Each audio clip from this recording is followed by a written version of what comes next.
Recall the cast of ordinary people with a conscience that we've been outlining this whole video. The Connecticut Librarians. The government has given far too much authority to the FBI to investigate things without any oversight. Mark Klein. I believe I have significant information to bring to the table on this matter, and I've been struggling for some months now to bring it out into the light of day, and that's all really that I want to do. Edward Snowden. What we were building and what we were trying to store to a greater and greater distance every year was history's first permanent record of everyone's life. Folks who are just concerned with transparency and open debate and the public good. Freedom of conscience is by definition an unalienable right, one that can't be alienated or surrendered to government. So this will be applied to both sides. So it concerns every American. If you're left, if you're right, if you're in the middle, this concerns everyone. A government that punishes its nonviolent critics 10 times more harshly, actually in this case 30 times more harshly than its violent insurrectionist supporters, is not a democracy in any meaningful sense. I'm not cavalier with my language, or at the very least I try very hard not to be. This is un-American. As is the continued surveillance of Americans who fit these so-called indicators.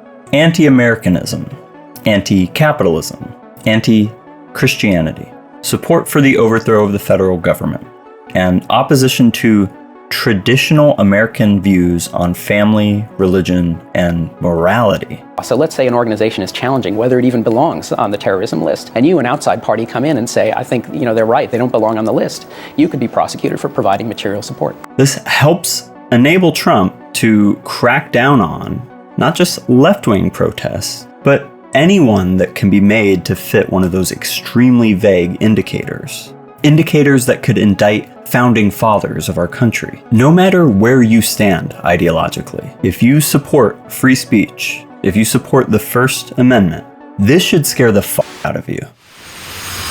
Better Left Said. Welcome back to Better Left Said. This is episode 10. As a political commentator, especially one that aims to be educational, I certainly like to think of each episode I've uploaded as important.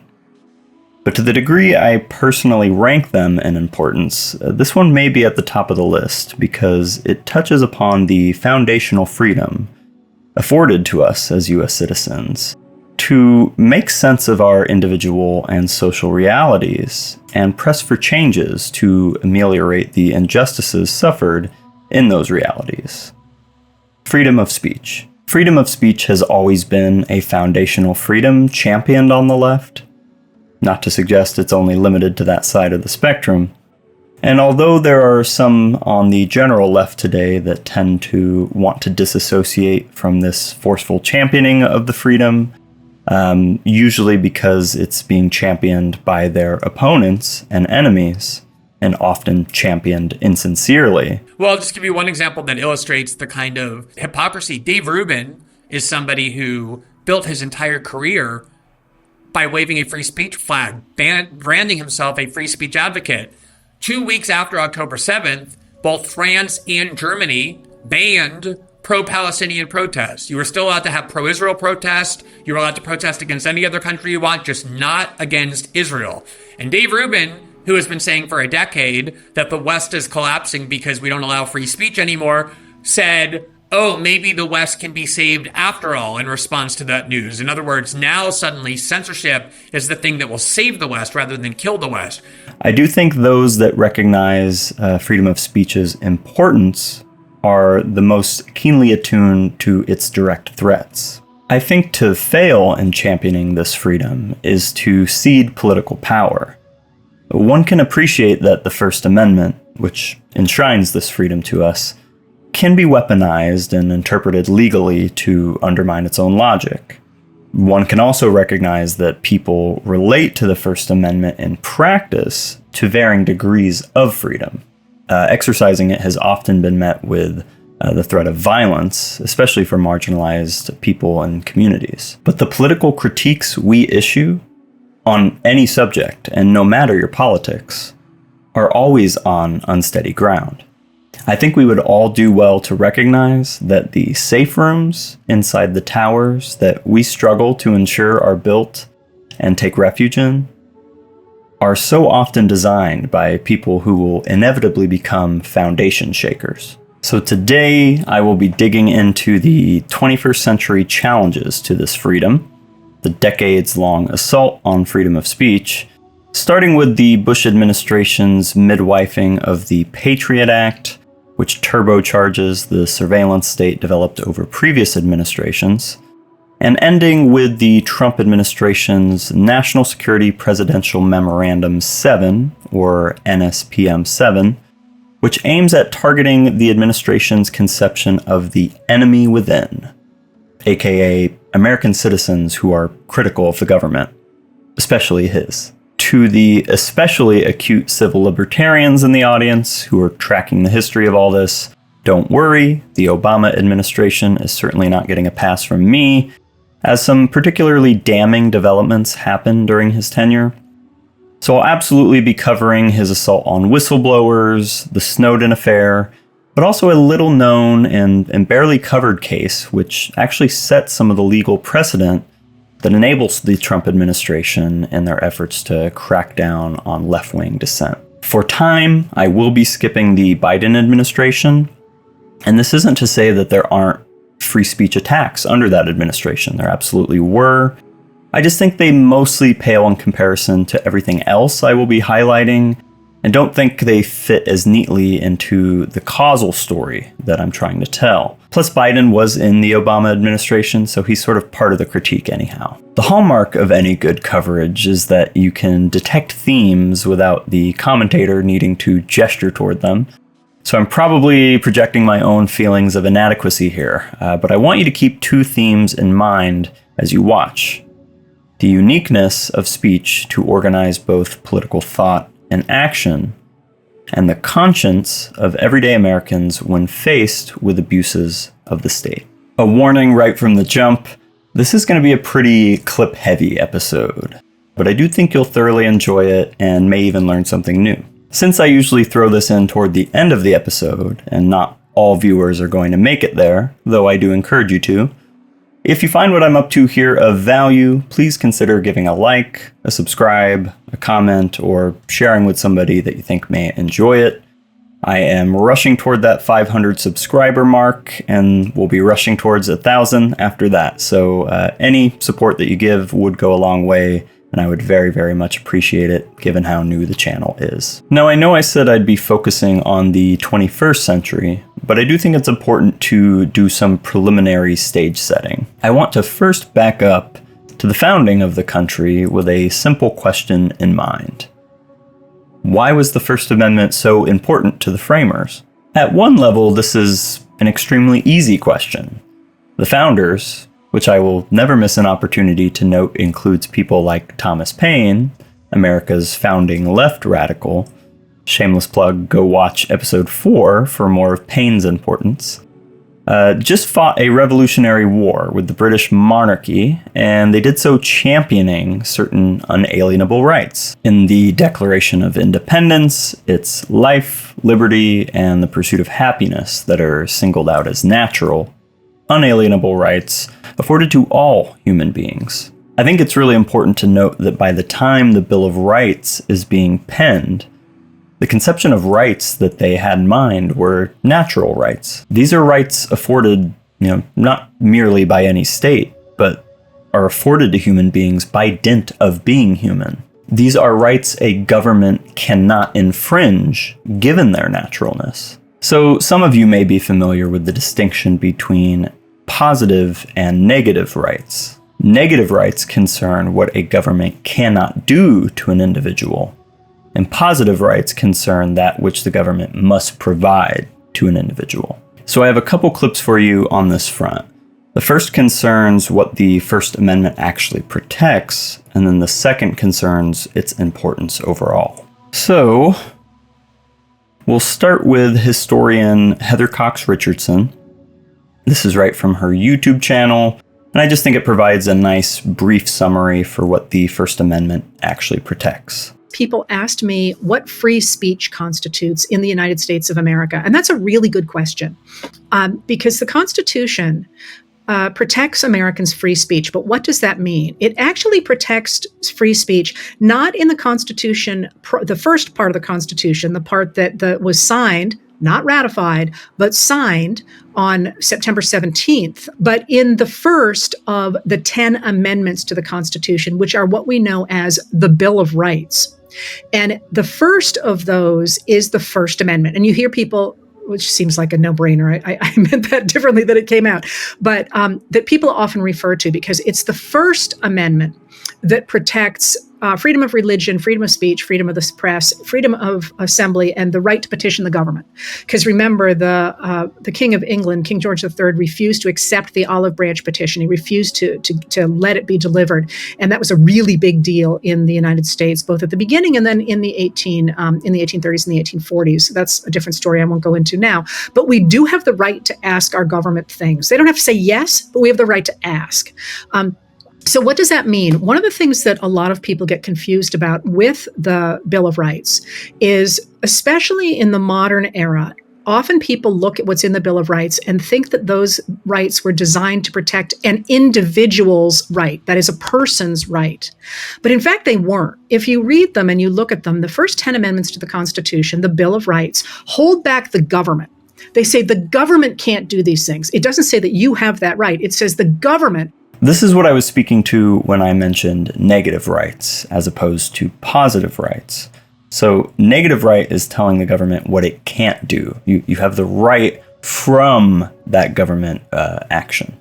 Government can't do these things. It doesn't say that you have that right. It says the government does not have that right. So when I think of the Bill of Rights, that's literally how I think about it. I think about it pushing back and holding back the government, which is why Antonin Scalia's Heller decision in 2008 was such a major change when it actually looked at the Second Amendment and said that gives an individual a right. That's not how people have ever understood those first 10 amendments. All right, so to go back to the freedom of the press, the First Amendment prohibits the government from messing around with your religious rights, the free press, the right to speech, free speech, the right to assemble, or the right to petition the government. So often people think that the freedom of speech gives you the right to say anything you want in any context because we have that, and it doesn't. What the freedom of speech does is it says the government can't silence you. You know, other people can silence you. You can't, there are many situations in which you can't express yourself the way you might want to in a different setting. That's different than what's covered by the First Amendment. There's been a whole bunch of laws and court cases since then defining what can be stopped and what can't be stopped. But free speech, as is protected under the First Amendment, says the government can't stop you from speaking. It's a subtle point, but it should get brought up more often because I do think we'd be better equipped, analytically and conversationally if we could distinguish between freedom of speech, understood in the First Amendment sense, more technical constitutional sense, versus a more guiding, principle or philosophy of, say, free speech absolutism or something. And, I'm not suggesting that doesn't have its place. It's just, as she mentions, a lot of people tend to conflate these things or think that it is an individual right versus a negative right. And so I just think it's important that we are really clear when we're doing a specific type of analysis or when we're engaged in a specific conversation, making sure we're all kind of up to speed in which sense we're using that term freedom of speech. Now, this next clip is from the National Constitution Center, and we'll be hearing from Jeffrey Rosen. I have to admit, the delivery and production here is a bit heavy-handed and thoroughgoingly patriotic, but I do think it's important. I'm Jeffrey Rosen, and I'm here at the National Constitution Center in front of the First Amendment tablet. Let's talk about why the founders believed that Congress can make no law abridging the freedom of speech, press, religion, assembly, and petition. Well, they had 4 reasons, which have been developed by the Supreme Court over the course of American history. First, freedom of conscience is an unalienable right because people have the right and the duty to think for themselves. Second, Free speech makes our representatives accountable to we the people. Third, free speech is necessary for the discovery of truth and the rejection of falsehood. And fourth, free speech allows the public discussion necessary for democratic self-government. Remarkably, all four of these reasons are clearly and brilliantly expressed in two texts that we're going to talk about today. Thomas Jefferson's original draft of his Virginia Bill for Establishing Religious Freedom from 1777, and Justice Brandeis's opinion in Whitney versus California from 1927. Let's begin with Jefferson's bill, which he drafted after returning to Virginia from Philadelphia when he wrote the Declaration of Independence. Jefferson considered his Religious Freedom Bill among the three most important accomplishments of his life, important enough to be inscribed on his tombstone, along with his having drafted the Declaration of Independence and founded the University of Virginia. Under Virginia's colonial religious code at the time, all dissenters were required to support and attend the established Anglican Church. Presbyterians and Baptists could be arrested for practicing their faith or preaching the gospel. Quakers and Jews and other dissenters could be denied the freedom to marry or to have custody of their own children. Jefferson proposed not only to disestablish the Anglican Church and remove all criminal punishments for dissent, but also to prohibit all compelled support for religion of any kind. He concluded that because freedom of conscience is a fundamental right, government can regulate overt acts against peace and good order, but it lacks all power to intrude into the field of opinion. Let's review each of Jefferson's four reasons. First, freedom of conscience is an unalienable right because people have the right and the duty to think for themselves.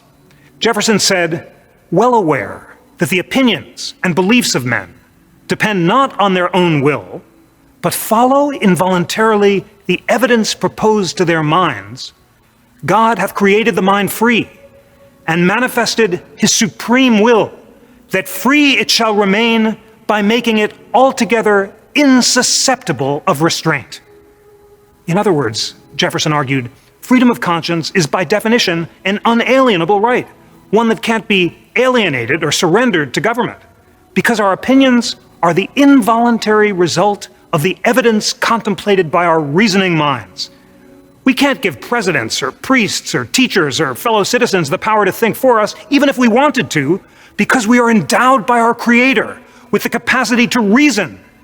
This might seem slightly tangential, but it's important to remember that many of the founders were in fact deists. And I only raise this because you just heard that line there, endowed by our Creator. Now, deism does not envision the creator of the universe as interfering with human affairs in the way that many theists believe is the case.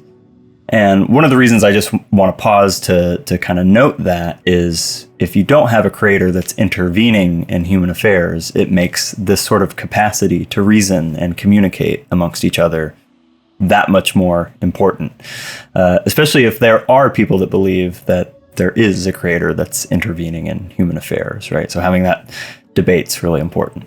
Anyway, slightly tangential, but I think, maybe a little bit related there. A quick editor's note here. While it might seem tangential on this front, by the time we get to the end of the video and are exploring how indicators such as anti-Christianity are used in the effort to suppress dissent, this actually becomes really important.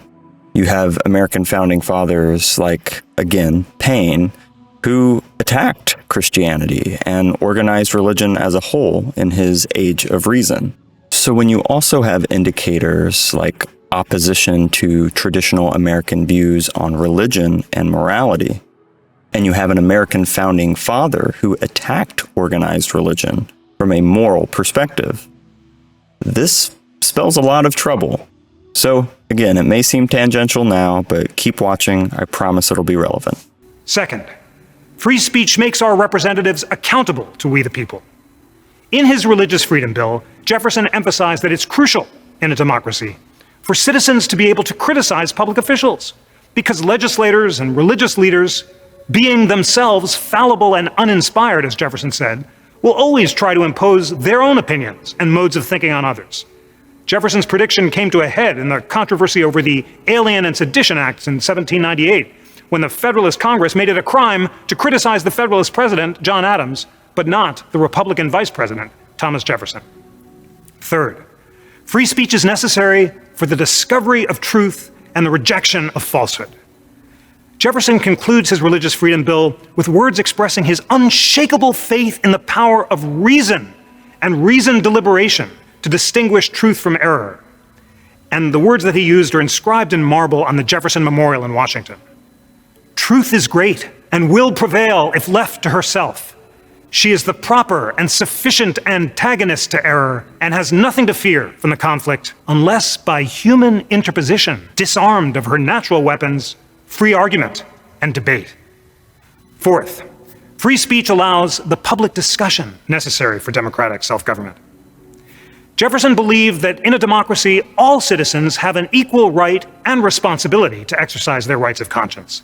As he put it in the Virginia Bill, proscribing any citizen as unworthy the public confidence by laying upon him an incapacity of being called to offices of trust and emolument, unless he professes or renounces this or that religious opinion, is depriving him injuriously of those privileges and advantages to which, in common with his fellow citizens, he has a natural right. In 1927, in the greatest free speech opinion of the 20th century, Justice Louis Brandeis distilled Jefferson's 4 reasons for protecting free speech into a few inspiring paragraphs. The case was called Whitney versus California, and here we see the first Jewish justice insisting on the right of Anita Whitney, a white woman, to make a speech defending anti-lynching laws, which were designed to protect the life and liberty of African Americans. Whitney made her speech at a Communist Party meeting, and she was convicted under a California law that made it a crime to associate with organizations that advocated doctrines that might lead people to break the law. In 1926, Brandeis had read Jefferson's original draft of the Virginia Bill for establishing religious freedom. And in his Whitney opinion, the following year, Brandeis adopted and refined Jefferson's standard for ensuring that government could only punish overt acts of lawbreaking and not the expression of dangerous opinions. As Brandeis put it in Whitney, fear of serious injury cannot alone justify suppression of free speech in assembly. Men feared witches and burnt women. It is the function of speech to free men from the bondage of irrational fears. To justify suppression of free speech, there must be reasonable ground to fear that serious evil will result if free speech is practiced, and there must be reasonable ground to believe that the danger apprehended is imminent. Brandeis's inspiring test for protecting free speech, namely, government can only ban speech if it's intended to and likely to cause imminent and serious injury, was based on his Jeffersonian faith in the power of what he called free and fearless reasoning to expose falsehood through public discussion. As Brandeis put it, if there be time to expose through discussion the falsehoods and fallacies, to avert the evil by the processes of education, the remedy to be applied is more speech, not enforced silence. Only an emergency can justify repression. Brandeis's test was finally adopted by the Supreme Court in 1969 in the Brandenburg case. And as a result, the US Supreme Court and the United States of America now protect free speech more vigorously than any other country in the world. So that's the simple answer. It is a bit more complicated, however. The framers may have recognized the importance of this negative right at a conceptual level, but they differed strongly on how to apply it. So consider this from Judd Campbell in the Yale Law Journal. And the article title is Natural Rights and the First Amendment. Judd writes, "The Supreme Court often claims that the First Amendment reflects an original judgment about the proper scope of expressive freedom. After a century of academic debate, however, the meanings of speech and press freedoms at the founding remain remarkably hazy. Many scholars, often pointing to the founding era sedition prosecutions, emphasize the limited scope of these rights. Others focus on the libertarian ideas that helped shape opposition to the Sedition Act of 1798. Still more claim that the speech and press freedoms lacked any commonly accepted meaning. The relationship between speech and press freedoms is contested too. Most scholars view these freedoms as equivalent, together enshrining a freedom of expression.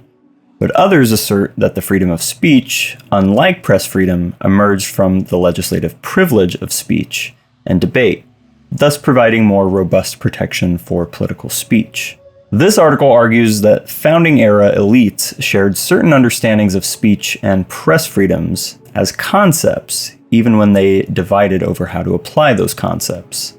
In particular, their approach to expressive freedom was grounded in a multifaceted understanding of natural rights that no longer survives in American constitutional thought. Speech and press freedoms referred, in part, to natural rights that were expansive in scope but weak in their legal effect, allowing for restrictions of expression to promote the public good. In this respect, speech and press freedoms were equivalent concepts with highly contestable implications that depended on calculations of the public good. But expressive freedom connoted more determinate legal protections as well. The liberty of the press, for instance, often referred specifically to the rule against press licensing, while the freedom of speaking, writing, and publishing ensured that well-intentioned statements of one's views were immune from government regulation. In this respect, speech and press freedoms carried distinct meanings. Much of our modern confusion stems from how the founders, immersed in their own constitutional language, silently shifted between these complementary frames of reference. This framework significantly reorients our understanding of the history of speech and press freedoms by recognizing the multifaceted meanings of these concepts, and it raises challenging questions about how we might use that history today. Various interpretive theories, including ones described as originalist, might incorporate this history in diverse ways, with potentially dramatic implications for a host of First Amendment controversies. Most fundamentally, however, history undercuts the Supreme Court's recent insistence that the axioms of modern doctrine inhere in the speech clause itself, with judges merely discovering, not crafting, the First Amendment's contours and boundaries. As if our individual and indeterminate use of language wasn't a big enough theme here on the channel, it emerges yet again. So let's keep those 4 reasons in mind as we move into the 21st century. 1. People have the right and duty to think for themselves. 2. Free speech makes our representatives accountable. 3. Free speech is necessary for the discovery of truth and rejection of falsehood.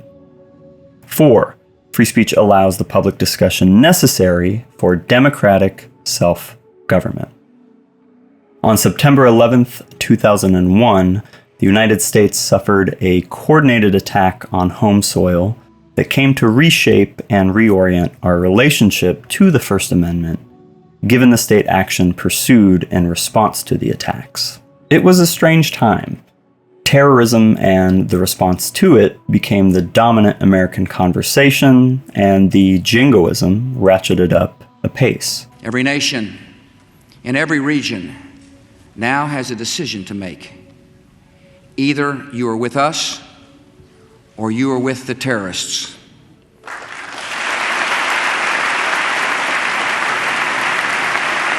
Many progressive voices in Congress were not unaffected, and while there were certainly those standing in opposition to this unthinking unity, mourning as militarism worked wonders in the American psyche. But it is, of course, not the military response that merits our attention today. It's the other war, the forgotten war, the war on American civil liberties.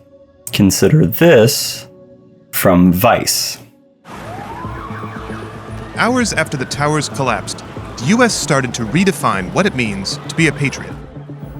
Within weeks, President George W. Bush was bombing Afghanistan, beginning what would be America's longest war. That same month, Congress voted to trade people's individual privacy for the sake of national security. It is now my honor to sign into law the USA PATRIOT Act of 2001. This law gave the U.S. government sweeping new surveillance powers. Only one senator voted against it. We will lose that war without firing a shot if we sacrifice the liberties of the American people. That is Senator Russ Feingold in 2001. And here he is, reflecting on that moment 20 years later. Whatever the military or the law enforcement asked for, whatever expansion of executive power was asked for, people would go for it. Two provisions stood out. The first, Section 215, basically allowed the government to make businesses hand over records if they were somehow relevant to an international terror investigation. The second, Section 505, expanded something called a national security letter, which forces companies to hand over their customers' phone and financial records without them knowing. I think there was a lot of political pressure to try to show that we were doing something to address the high level of insecurity that the American people felt. Former Democratic Senate Majority Leader Tom Daschle had all sorts of fights with Bush's White House. But after 9/11, he wasn't about to say no on national security. It was the overwhelming view of the American people. Do whatever you need to protect us, make sure this never happens again. The process was truncated in a way that meant it wasn't fixed, and it was irresponsible. No senator wanted to be accused of being soft on terror, as the White House was starting to call it. They wanted to look tough. By the time Senator John Kerry became the Democratic presidential nominee in 2004, it didn't matter how anyone actually voted. The Patriot Act had become political dynamite. But politics aside, the public was learning more about how the feds got into their business. And that was, in no small part, thanks to one group that nobody wants to mess with: librarians.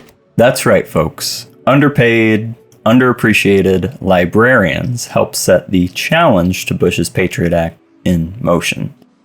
Again, just bear in mind the conscience of ordinary American citizens. I want to linger here, though, for just a moment on this connection between libraries, the Patriot Act, and freedom of speech, because some may be thinking, okay, the Patriot Act was bad, but wasn't it more so an attack on the Fourth Amendment? I submit to you this treasure from the National Association of Libraries. Now, this is a page dedicated to the Patriot Act, and this subsection here titled, "Why Does It Matter to Libraries?" I'll just read this off for you all. Libraries provide a place to exercise intellectual freedom, a free and open exchange of knowledge and information where individuals may exercise freedom of inquiry, as well as a right to privacy in regards to information they seek. Privacy is essential to the exercise of free speech, free thought, and free association. In a library, the subject of users' interests should not be examined or scrutinized by others. ALA, again the American Library Association, believes certain sections of the USA Patriot Act endanger constitutional rights and privacy rights of library users. Libraries cooperate with law enforcement when presented with a lawful court order to obtain specific information about specific patrons. However, the library profession is concerned some provisions in the USA Patriot Act go beyond the traditional methods of seeking information from libraries. So, of course it was an attack on the Fourth Amendment, but because the topic at hand is threats to the First Amendment, let's continue to explore the interplay between these two amendments because it will be important to the surveillance developments, especially the Snowden stuff. So again, I have a Yale Law Journal article. This is by Alex Abdo, if I'm saying that correctly. This was published in 2017. The title is "Why Rely on the Fourth Amendment to Do the Work of the First?" Now, I'm not going to read the entire article here. I just want to give you all a flavor, so I'll just read the abstract here to give you an idea of this interplay that I'm talking about. Abdo writes, "Modern surveillance threatens not only individual privacy, but also the freedom to dissent.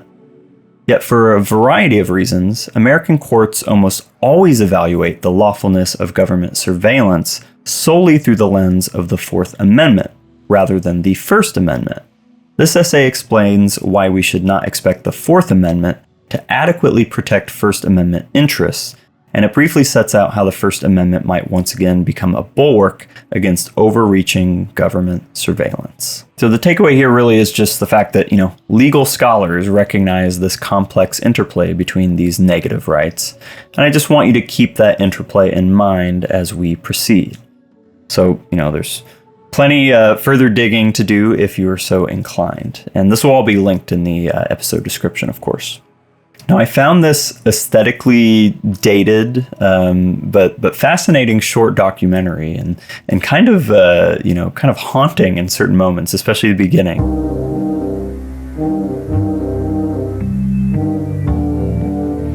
so definitely watch the full thing. It's quite interesting. But this goes over some of the challenges to the Patriot Act. And this clip will be a bit long, but I want you all to get a flavor of what the Patriot Act was and hear from these ordinary and sincere folks, these fucking heroes as far as I'm concerned. And that's before the political action, right? Just, if you're a librarian, you're kind of a hero in my book. The controversy over counterterrorism and civil liberties began to take shape just 6 weeks after 9/11, when President Bush signed the Patriot Act.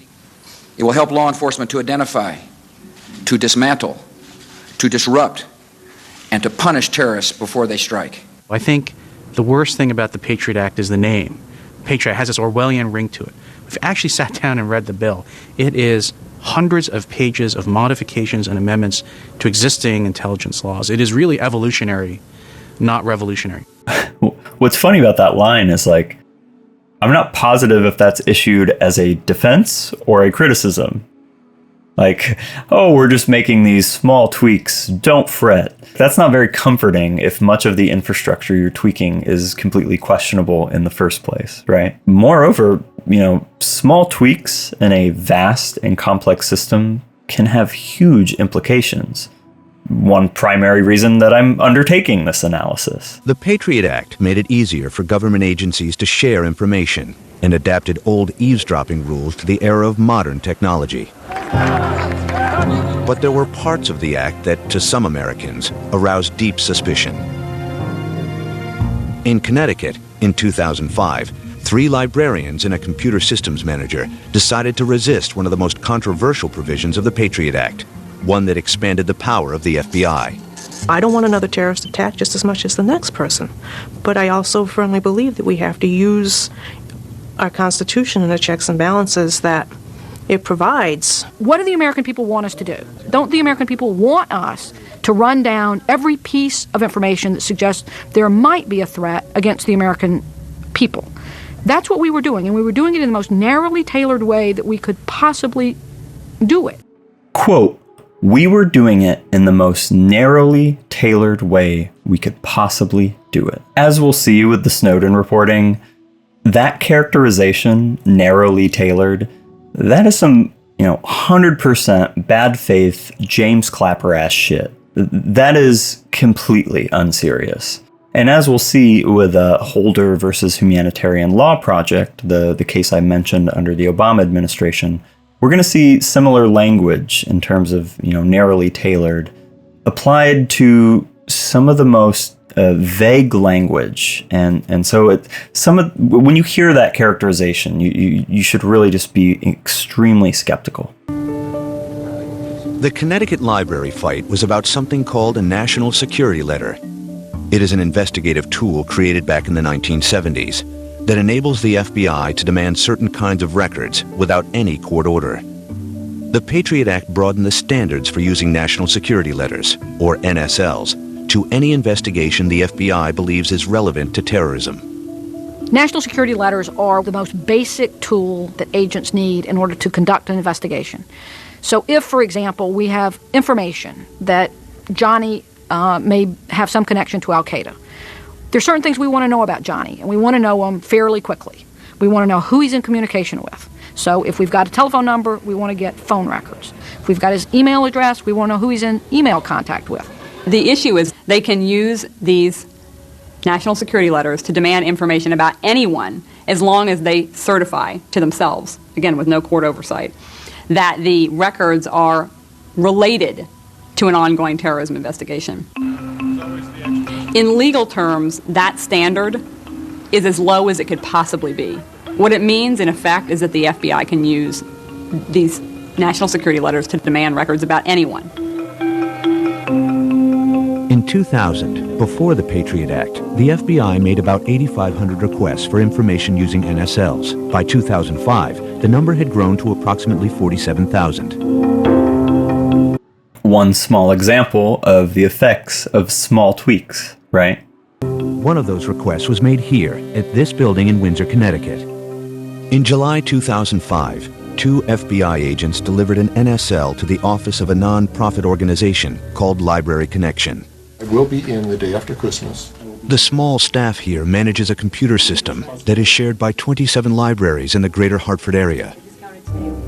The NSL asked Library Connection to tell the FBI who had used a computer with a particular internet address during a 45-minute period back in February, some 5 months earlier. It said the information was relevant to an investigation to protect against terrorism or foreign spies. There were 2 FBI agents. They had the letter. They had me read it. It's a one-page letter. It's pretty easy to read, and it makes it quite obvious that not only are they requesting information, but that I was bound by a gag order. At the time, people who received national security letters were prohibited by law from ever telling anyone about it. I could not explain that they were there, could not reveal that they were there, could never tell anyone that I received a national security letter, could never say that the FBI was there looking for information. The so-called... I'll render a judgment. That is the government limiting speech. Pretty textbook. Can't even talk about it? The so-called gag order is really a common sense aspect of trying to conduct an investigation. If recipients can turn around and tell the person whose information has been requested, hey, they're looking at you, that was really kind of defeated the purpose of having these authorities to conduct important investigations. In the library... Yeah, these librarians are going to turn around and tell the person who used the computer that the FBI is after them. What? Like, even applying that principle generally, and not just to this specific case, I'm not convinced. Common sense? In the Library Connection case, the NSL, as is standard in such cases, did not say why the FBI wanted to know who had used the computer. The most I can say at this point is an email was sent to our government by somebody who did not identify themselves, providing information about a potential terrorist threat in Connecticut. The email is classified. I can't get into the actual details of it, but I think that gives you a general understanding of the information. But the key point here is the email was sent anonymously. Nobody put their name on the bottom. So what the FBI's primary goal, as it should be, is to try to find out who sent it. But George Christian was troubled by the request. He knew nothing about the suspicious email, and he believed the national security letter invaded the privacy of library patrons. So in spite of the gag order, he decided to confide in 3 people he knew well, who served with him on the board of Library Connection. They were all directors of libraries in the Hartford area, who were strong believers in patron privacy. This information is meant to be confidential, and we are the custodians. That is one of our jobs. That's one of our ethical principles, is that it needs to stay confidential. When I saw the letter, I said, well, you just have to explain to them that we don't do this kind of thing. If this is a legitimate investigation, they'll have no trouble going to a court and getting a warrant. But they wouldn't. They wouldn't do it. It would be unheard of to impose court intervention on this kind of basic building block of an investigation, because you would simply shut down our operations. For the librarians. How? Like, do you really need to operate this deeply in the shadows? Like, that's what it always comes down to. Like, they want to be as secretive as they can at the expense of any democratic input. And oftentimes, we only learn about the worst excesses from, the victims of their actions, if they're ever given a voice, or decades later after declassification. For the librarians, the lack of a court order was not the only problem. The records that Library Connection had were not detailed enough to identify individual users. The records could only identify which library the computer had been in. As we thought about that, I personally felt very uncomfortable because, to me, that was worse than being able to tell the person's name in some ways. It would open up, maybe thousands of people to being surveilled, rather than one who might be under some type of suspicion. The Library Connection board members decided to take the government to court, but because of the gag order, they could not tell other people what they were doing. I could not tell anyone about the whole experience at the time. I couldn't tell my family, my sisters, my brothers, friends. I couldn't tell my boss, a boss that would be interested in knowing that you might be involved in a major lawsuit with the government. ACLU, please hold. The board members asked the American Civil Liberties Union to help them to file a lawsuit against the government. When I first got the call from George Christian at Library Connection, I said to him that it was not particularly safe to talk on the phone in detail about the FBI's request because the gag order was so broad. By its own language, it could have been a violation for George Christian to even consult an attorney. The gag order was so broad, by its own language, it could have been a violation for George Christian to even consult an attorney. I don't even think that requires comment. In August 2005, Library Connection and the ACLU filed a suit in federal court that challenged the constitutionality of NSLs. It was a pretty daunting task. I mean, you worry about a lot of things. You worry about, losing your job. Am I going to be on a no-fly list? It's not a comforting thing to do. They requested an expedited ruling on the one issue that to them was most pressing, the gag order. Congress was considering the renewal of the Patriot Act, and we very much wanted to go before Congress and explain to them how the Patriot Act, or the National Security Letter of the Patriot Act, was being used. We were people that had received one, and we wanted to talk about it, but the gag order prevented us from doing that. In September 2005, a federal judge in Connecticut ruled that the gag order should be lifted, but the judge's decision was appealed by the government, which meant that the gag order would stay in effect. Then came an unexpected twist. The name of Library Connection was supposed to have been blacked out of the court records to preserve the secrecy required by the gag order. But someone made a mistake, and soon the story of the small-town librarians who took on the FBI began to generate national publicity. The family members were all shocked when it came out in the press. They had no idea that it was going on. And how come you didn't tell me? I said, well, I couldn't. I was gagged. Well, why would the government do that to you? They claim in the name of national security. In Washington, where the Patriot Act was up for renewal, people began talking about the Connecticut Librarians and about gag orders. Congress decided it was time to change the rules. Congress changed the law clearly in response, at least partially, to that case. The new statute said the need for a gag order would be decided on a case-by-case basis, and it expressly guaranteed a recipient's right to consult a lawyer. One thing that these plaintiffs accomplished, and I give them credit for, is that the statute, as rewritten by Congress earlier this year, is much more user-friendly and much more recipient-friendly in the sense that it tells the recipient that you have certain rights to challenge this. Yeah, whereas before, we just drop it to you, instill fear from our position of authority, and expect deference and obedience. Yeah. Great development from that state of affairs, to be sure. In March 2006, the new rules went into effect. And now, it's my honor to sign the USA Patriot Improvement and Reauthorization Act of 2005. A few weeks later, after 10 months of enforced silence, the librarians were told that the government was lifting the gag order. Okay, on May 31st, 2006, I don't think I'll ever forget that day. It was like a gigantic ton of bricks was lifted from my shoulder to actually be able to talk about it, to identify myself and to be able to talk about it. It was quite an emotional day. We have not turned down a single request to speak anywhere. We want everyone to know what's going on, that the government has given far too much authority to the FBI to investigate things without any oversight. Eventually, though the government cannot release the details, the mystery of the email was resolved, and the FBI withdrew the national security letter. I mean, look at how these people characterized not being able to talk about this. A huge weight lifted off the shoulders. It was an emotional day. To communicate with other social creatures, right? To deliberate and debate and disagree.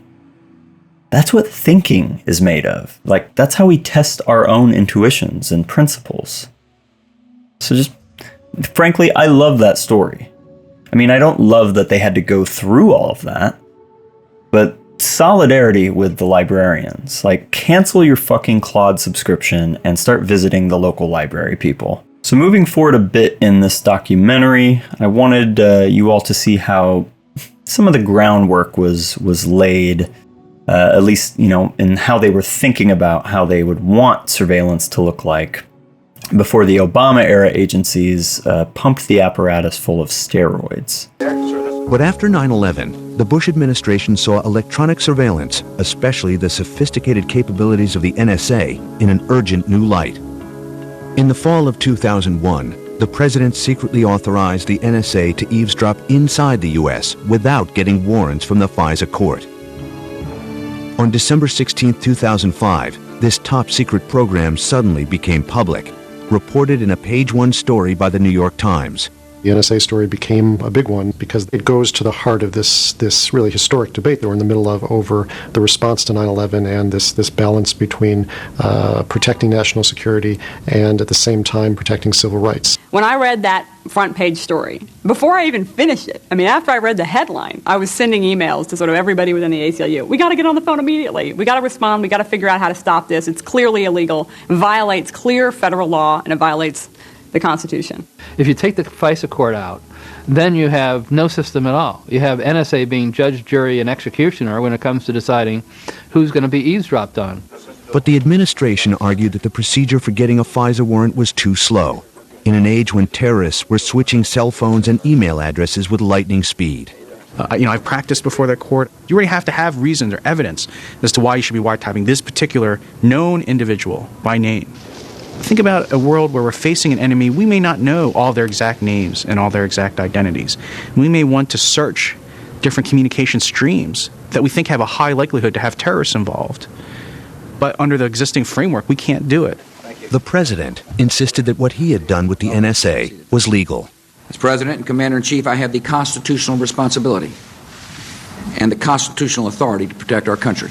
I think the executive branch and the presidency were designed specifically by the framers of our Constitution to take charge in moments of emergency, to take charge in moments of war, when legislatures and courts aren't really best able or well structured to respond to something like a 9/11 attack. So I don't think that the whole constitutional system's been upended, that the rule of law doesn't work in this country. I do think that we are having a political debate and a fight about the scope of government power in wartime. The presidency was designed to undermine the Constitution? Huh? Being more charitable, I can think of instances people might point to as acceptable constitutional breaches, if you will, in service of a greater good. Right? Lincoln suspended the writ of habeas corpus to arrest and detain Confederate saboteurs without immediate trial, to take one example. And Lincoln, too, took refuge in the executive, citing Article 1, Section 9. But that was also a strikingly unique circumstance, and I mean that over and above, it just being wartime, right? It was tied to the economy of literal enslavement of human beings and threatened to fracture the entire national project forever, as well as taking place centuries ago. Despite the bullshit rhetoric that abounded in that political era. Do you think it will be a long war or a short war? My own judgment, based on my time as Secretary of Defense and having operated in this area in the past, I'm confident that our troops will be successful, and I think it'll go relatively quickly. But you can't months, count on that. Weeks rather than months. I hope we can recognize now none of it was worth it. And I'll eventually get to some empirical data to back that claim up. Ann Beeson and the ACLU did sue the government, and in August 2006 won a ruling from a federal district court that warrantless wiretapping was indeed unconstitutional. While the government's appeal of that decision was still pending, in January 2007, the administration made an announcement. The warrantless wiretapping program would soon be coming to an end. All right, so then a new arrangement with the FISA court is worked out. Of course, it's worked out in secret, so that's fun. But from there, we get this interesting development. Another case of a citizen with a conscience and a healthy supply of sincerity. When the government wants to capture the contents of phone calls and emails, there are more stringent legal protections. In intelligence cases, the FISA law requires the government to get a court order that specifies a particular target. Early in 2006, in San Francisco, a retired AT&T technician named Mark Klein made an allegation against his former employer. He said that AT&T had diverted huge streams of live internet traffic and turned them over, he suspected, to the NSA. I believe I have significant information to bring to the table on this matter, and I've been struggling for some months now to bring it out into the light of day, and that's all really that I want to do.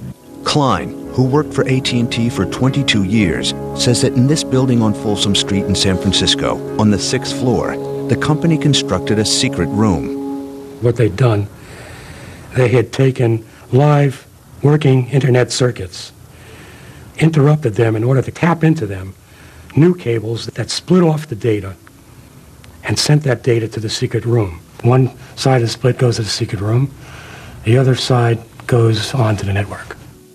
Klein says that these AT&T documents and diagrams back up his suspicions. These are laser light signals which carry huge amounts of data, and it's domestic data, not just international data. It's all mixed up. It all goes through these pipes.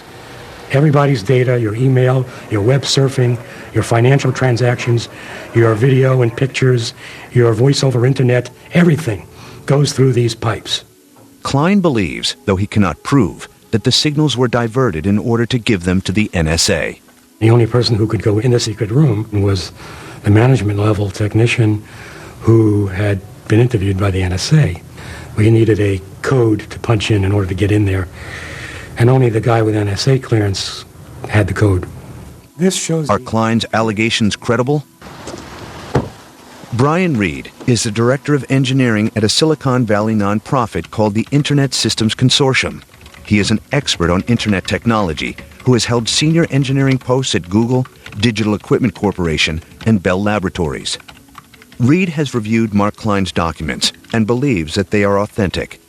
These just look to me exactly like all the AT&T documents that I'd seen through the years, and every detail was right. The installation that I saw documented in Mark Klein's documents is something that will tap 100% of the traffic passing through that AT&T San Francisco facility and pass it to what Klein referred to as a secret room where it can be studied and analyzed for any purpose whatever.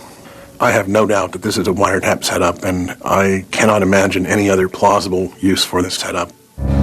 In January 2006, Mark Klein shared his documents with the Electronic Frontier Foundation, or EFF, a San Francisco-based advocacy group for internet privacy. What he told us was that after the news broke about the warrantless surveillance program, Mr. Klein rethought what it was he was doing right before he retired and essentially said, oh my God, I think I helped create this infrastructure. I think I was involved in handing people's emails over to the government. At the time, EFF was thinking of filing a class action lawsuit against AT&T, based in part on a Los Angeles Times story that reported that the company had given the NSA access to its customers' records. Cohn retained a consultant to evaluate Klein's documents, J. Scott Marcus, an internet systems engineer who had formerly served as the senior advisor for internet technology at the FCC. We basically took what Mr. Klein told us and we gave it to Mr. Marcus, and we said, do you think this guy's telling the truth? Does he have a story that hangs together? In a legal declaration submitted to the federal court, Marcus stated, I find Mr. Klein's declaration to be fully consistent with the documents and entirely plausible. It is highly probable that funding came from an outside source, and I consider the U.S. government to be the most likely source. It's a fascinating glimpse into what might be going on, but you have to stress might. So it's an interesting theory that some telecom experts with a lot of familiarity with these inner workings believe could be credible, but I don't think it's been established conclusively. AT&T declined our request for an on-camera interview. In a written statement, the company said, AT&T is fully committed to protecting our customers' privacy. We do not comment on matters of national security. The NSA also declined our request for an interview. Since 2006, dozens of class action lawsuits alleging violations of customer privacy have been filed not only against AT&T, but also Bell South, MCI, and Verizon. And in some places, state governments have stepped in, requesting information from telecom companies on their citizens' behalf. An effort that in New Jersey led to a confrontation between the state and federal governments. We got involved after the papers reported that there was a widespread program being run by the NSA involving caller information. At that point, we stepped back, to start thinking about the state's obligations to protect the privacy of its individual citizens. And what we found when we looked at it was that there was the possibility of a violation of New Jersey's Consumer Fraud Act. If a company's policy had given you a written piece of paper that said, we won't give out any of your call information except pursuant to court order or subpoena, and then they did turn around and do that, that would be a violation. To find out if that had happened, in May 2006, the State Attorney General's office issued subpoenas to phone companies that did business in New Jersey. One company, Verizon Wireless, said it had not released data to the NSA. Several other companies consulted with the federal government. They did something that I think is highly unusual in that they went to the federal government, and the federal government brought litigation against the state of New Jersey to stop the enforcement of the subpoenas. In its brief in federal court, the Justice Department said that compliance with the subpoenas would cause exceptionally grave harm to national security. The Justice Department has also tried to block similar state inquiries in Connecticut, Maine, and Missouri. What they've done in doing that is try to say that absolutely everything in the United States of America is homeland security, that preempts every single state from trying to protect individual rights or from states from doing anything. And I think that can't be right. I wholeheartedly agree. That can't be right. It's not right. So that is but a small sampling of the Bush administration's excesses. I want to read just a brief summary from the ACLU of the impact of the Patriot Act before moving on. Obviously I can't canvass the totality of the Bush administration's threats to free speech, but I chose these in particular because it starts to paint a causal story, and again, I'm really wanting to tap into this theme of ordinary citizens with a conscience wanting the public to know. So moving to the summary now, they write, most of the changes to surveillance law made by the Patriot Act were part of a long-standing law enforcement wish list that had been previously rejected by Congress, in some cases, repeatedly. Congress reversed course because it was bullied into it by the Bush administration in the frightening weeks after the September 11th attack. The Senate version of the Patriot Act, which closely resembled the legislation requested by Attorney General John Ashcroft, was sent straight to the floor with no discussion, debate, or hearings. Many senators complained that they had little chance to read it, much less analyze it, before having to vote. In the House, hearings were held and a carefully constructed compromise bill emerged from the Judiciary Committee.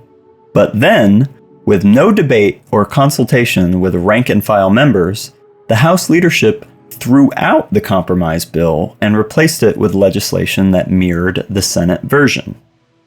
Neither discussion nor amendments were permitted, and once again, members barely had time to read the thick bill before they were forced to cast an up or down vote on it. The Bush administration implied that members who voted against it would be blamed for any further attacks, a powerful threat at a time when the nation was expecting a second attack to come any moment and when reports of new anthrax letters were appearing daily. Another editor's note here. One thing I should have noted when scripting this, and really is only becoming clear to me now as I'm watching through the clips and editing, they're pretty much admitting here to the playbook that they would use against Snowden. I can absolutely note that the cases obviously differ, given that he was not a senator or a congressman and was a person that was serving the state in a different capacity. I just think it's very interesting that they're immediately going to go to that line for the members that don't vote for their legislation. But they're going to do the exact same thing to the whistleblowers that are trying to inform the public about these state secrets, or what are claimed to be secrets. Congress and the administration acted without any careful or systematic effort to determine whether weaknesses in our surveillance laws had contributed to the attacks, or whether the changes they were making would help prevent further attacks. Indeed, many of the Act's provisions have nothing at all to do with terrorism.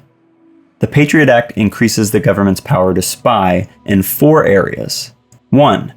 Record searches. It expands the government's ability to look at records on an individual's activity being held by third parties. Section 215. Secret searches. It expands the government's ability to search private property without notice to the owner. Section 213. Intelligence searches. It expands a narrow exception to the Fourth Amendment that had been created for the collection of foreign intelligence information. Section 218. Trap and trace searches. It expands another Fourth Amendment exception for spying that collects addressing information about the origin and destination of communications, as opposed to the content. Section 214. A little bit later on into the page, they write, attempts to find out how the new surveillance powers created by the Patriot Act were implemented during the first year were in vain. In June 2002, the House Judiciary Committee demanded that the Department of Justice answer questions about how it was using its new authority. The Bush-Ashcroft Justice Department essentially refused to describe how it was implementing the law. It left numerous substantial questions unanswered and classified others without justification. In short, not only has the Bush administration undermined judicial oversight of government spying on citizens by pushing the Patriot Act into law, but it also is undermining another crucial check and balance on surveillance powers: accountability to Congress and the public. Although this fact sheet focuses on the direct surveillance provisions of the Patriot Act, citizens should be aware that the Act also contains a number of other provisions. Puts CIA back in business of spying on Americans. The Patriot Act gives the Director of Central Intelligence the power to identify domestic intelligence requirements. That opens the door to the same abuses that took place in the 1970s and before, when the CIA engaged in widespread spying on protest groups and other Americans. This is going to become very important for the NSPM 7 conversation. Creates a new crime of domestic terrorism, also important to that conversation. The Patriot Act transforms protesters into terrorists if they engage in conduct that, quote, involves acts dangerous to human life to influence the policy of a government by intimidation or coercion. How long will it be before an ambitious or politically motivated prosecutor uses the statute to charge members of a controversial activist groups like Operation Rescue or Greenpeace with terrorism? Under the Patriot Act, providing lodging or assistance to such terrorists exposes a person to surveillance or prosecution. Furthermore, the law gives the Attorney General and the Secretary of State the power to detain or deport any non-citizen who belongs to or donates money to one of those broadly defined domestic terrorist groups. And it allows for the indefinite detention of non-citizens. The Patriot Act gives the Attorney General unprecedented new power to determine the fate of immigrants. Obviously, this is very important in the ICE conversation as well. The Attorney General can order detention based on a certification that he or she has reasonable grounds to believe a non-citizen endangers national security. Worse, if the foreigner does not have a country that will accept them, they can be detained indefinitely without trial. So again, I'm not going to be able to survey the entirety of the Bush administration, but I wanted to put a few of these pieces in play so that we can now move on to the Obama administration. Should go without saying because he has a reputation in left circles as being the worst on this front, but let's go ahead and start with his persecution of whistleblowers and the draconian Espionage Act. Now, this is going to be late whistleblower Daniel Ellsberg, who famously released the Pentagon Papers. I want to start with some commentary from him. I said before Obama there were 3 indictments. Obama has brought 5 in these 2 years. If he brought it against Assange, if they did 6, it would be twice as many as all previous presidents put together. And what's going on here? Well, it's part of a policy of generally use of state secrets privilege, use of against dismissing lawsuits, being totally secretive, not being at all forthcoming on freedom of information in terms of these areas. So it's part of a policy. But why more than others? I'd be interested to hear anybody's suggestion. Why is it that Obama is pressing this so strongly? This is before WikiLeaks, remember, except for Bradley. The previous 4 were before WikiLeaks, and 2 of them were for acts undertaken under Bush, which Bush had not indicted. Thomas Drake and Shammai Leibowitz, who's in prison now. So in other words, this "we're not looking back" applies to the myriad crimes of the Bush administration: torture, aggressive war, warrantless wiretapping, crimes that actually strike at the heart of our Constitution as well as our domestic law. No looking back on those. The only looking back is on whistleblowers. Drake and I think most people understand the pot shot there is sort of taken, but for people that may not know, Obama had this line during the campaign that we look forward, not backward, when people were imploring him, like, hey, are any of the Bush administration officials that broke the law going to do prison time? He goes, no, we look forward, we don't look backward. We're for hope and change, and then I'm going to install the same type of elites that were in the Bush administration to run my White House. No looking back on those. The only looking back is on whistleblowers. Drake and Leibowitz revealing what they thought were great wasteful practices. So there is a war on whistleblowing. To me, and again, why Obama so much, I have a hypothesis. This is just very speculative. I think feels more vulnerable to whistleblowers than either his predecessor, because he's doing many of the same things. One of the great secrets in the cable's release is how little difference there is from 2008 to 2009. They're the same practices, the same torture, not that much difference. But Bush was proud of it. He did it secretly at first. It was all covert at first. But when it came out, torture? We don't torture, but what we do, we do. And I don't apologize for it. NSA warrantless wiretapping? No problem, need it.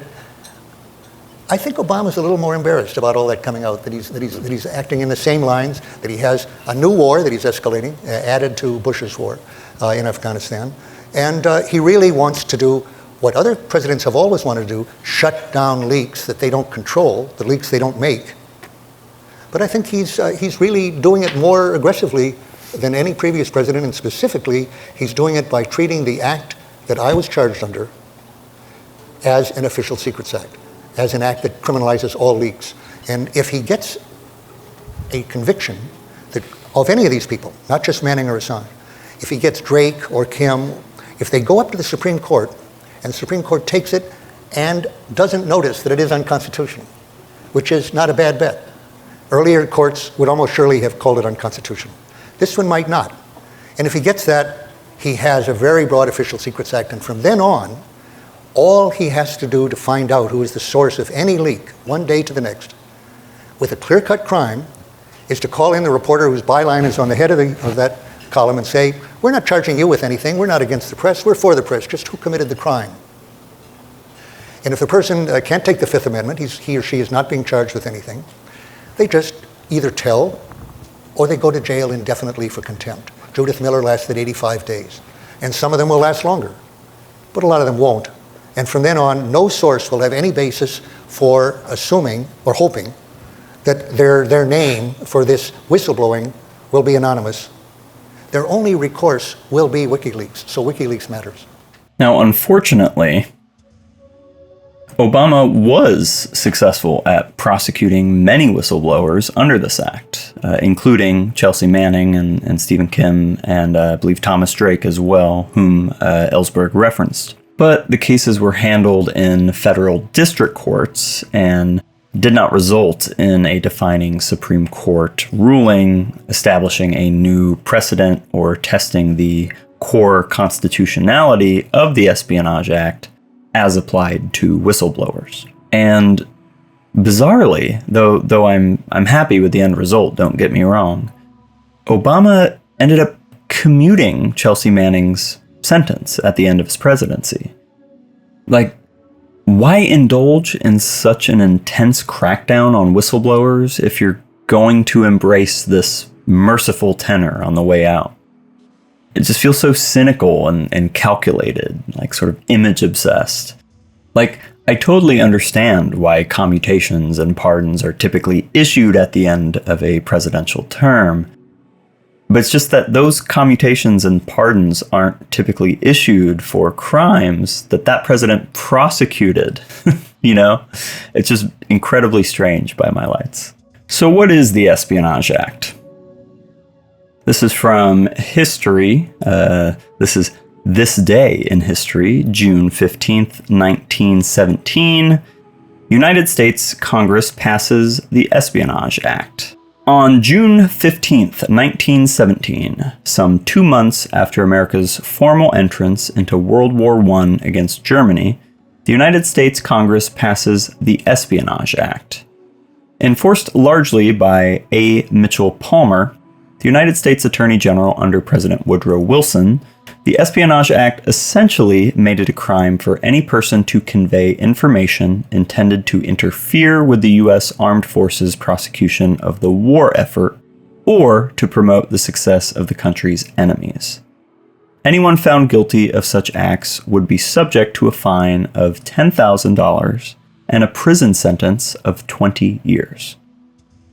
The Espionage Act was reinforced by the Sedition Act of the following year, which imposed similarly harsh penalties on anyone found guilty of making false statements that interfered with the prosecution of the war, insulting or abusing the U.S. government, the flag, the Constitution, or the military, agitating against the production of necessary war materials, or advocating, teaching, or defending any of these acts. Both pieces of legislation were aimed at socialists, pacifists, and other anti-war activists during World War I.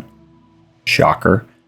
And were used to punishing effect in the years immediately following the war, during a period characterized by the fear of communist influence and communist infiltration into American society that became known as the First Red Scare. A second would occur later during the 1940s and 1950s, associated largely with Senator Joseph McCarthy. Palmer, a former pacifist whose views on civil rights radically changed once he assumed the Attorney General's office during the Red Scare, and his right-hand man, J. Edgar Hoover, liberally employed the Espionage and Sedition Acts to persecute left-wing political figures. One of the most famous activists arrested during this period, labor leader Eugene V. Debs, was sentenced to 10 years in prison for a speech he made in 1918 in Canton, Ohio, criticizing the Espionage Act. Debs appealed the decision, and the case eventually reached the U.S. Supreme Court, where the court upheld his conviction.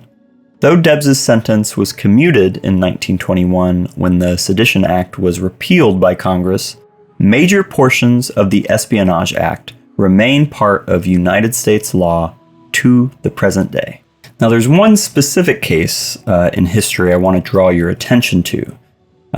Some people might be familiar with this, but it's the case of Julius and Ethel Rosenberg. Now, the conventional wisdom on Julius and Ethel Rosenberg is that they were indeed spies for the Soviet Union, and while some of the American citizenry may personally be against capital punishment on principle, they were certainly guilty on the charges. The act punished those it was intended to punish. Consider this from The Guardian, however. This is written by Hadley Freeman on 19th of June, 2021. The title, "The Rosenbergs Were Executed for Spying in 1953. Can Their Sons Reveal the Truth?" And the little subheader here, Ethel and Julius Rosenberg were sent to the electric chair for being Soviet spies, but their sons have spent decades trying to clear their mother's name. Are they close to a breakthrough? So I'll just read a bit from this. I'm not going to do the full article here. It was a queer, sultry summer, the summer they electrocuted the Rosenbergs. So goes the opening sentence of Sylvia Plath's 1963 novel, The Bell Jar, referring to the Jewish-American couple Julius and Ethel Rosenberg, who were convicted of conspiracy to commit espionage and sent to the electric chair exactly 68 years ago today. Their execution casts a morbid shadow over Plath's book, just as it did over the United States, as it is seen by many as the nadir of Americans' engagement with the Cold War. The Rosenbergs are still the only Americans ever put to death in peacetime for espionage, and Ethel is the only American woman killed by the U.S. government for a crime other than murder. During their trial, Ethel in particular was vilified for prioritizing communism over her children, and the prosecution insisted she had been the dominant half of the couple, purely because she was 3 years older. Quote, She was the mastermind of this whole conspiracy, Assistant Prosecutor Ray Cohn told the judge. But questions about whether she was guilty at all have been growing louder in recent years, and a new biography presents her in a different light. Ethel was killed for being a wife. She was guilty of supporting her husband, and Seba, author of Ethel Rosenberg, A Cold War Tragedy, tells me. And for that, the 37-year-old mother of 2 young children had 5 massive jolts of electricity pumped through her body. Her death was so brutal that eyewitnesses reported that smoke rose out of her head. Now look, I'm not issuing any personal judgment. On Ethel's guilt or innocence.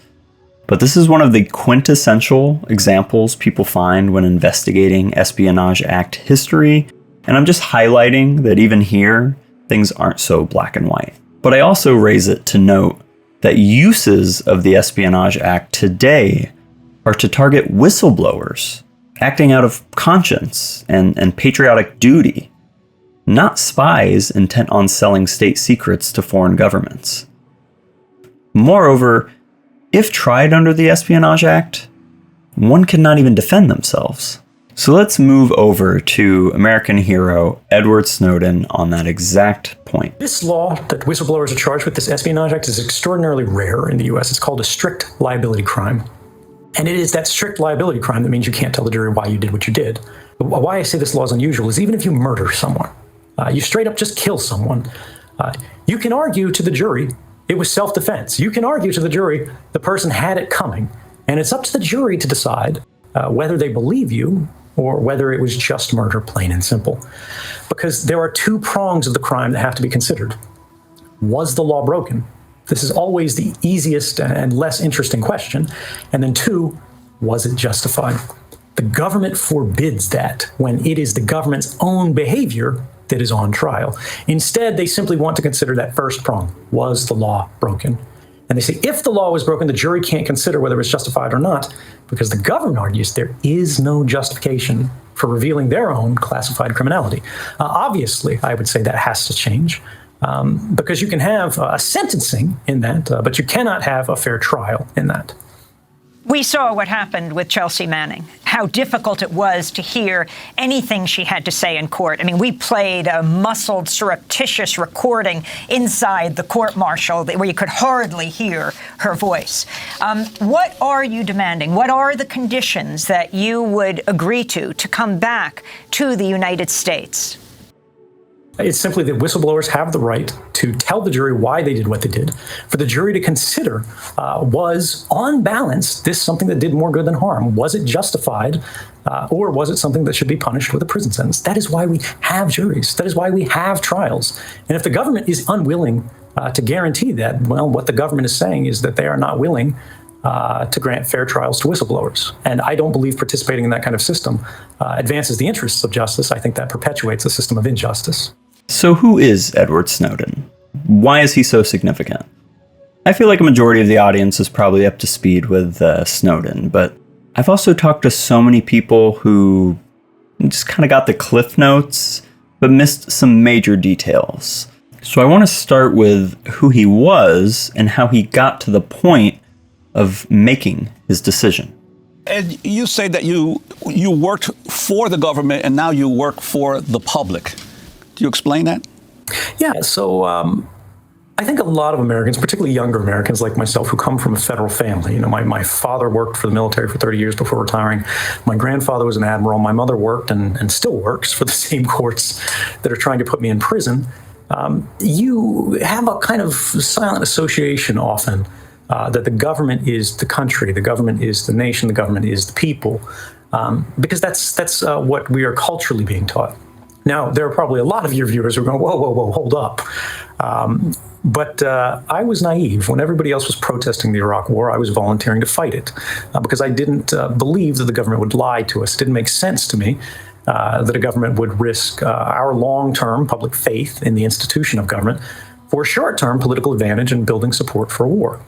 And part of the story in Permanent Record is the evolution of a person who really has no I should just note for anybody confused, their permanent record is his autobiography. I believe this interview is when it was released. So anybody that was confused by that sentence, that's what he's referring to. Is the evolution of a person who really has no skepticism, discovering all of the contradictions in government one by one and what happens behind that veil of secrecy, top secret classified files, that helps you understand that the government can be a good thing, it can be a bad thing, but it is always a distinct thing from the public. What the government says is in the interests of the United States is often quite different than what the people of the United States would consider to be in their interest. I wanted to go back to that moment, or the period of time that you're describing, your growing awareness of what was happening and the level of surveillance in the United States. Talk about where you were working and when you made your decision and the steps you took that, well, led you to be a world-famous name today, maybe not something you intended at the time.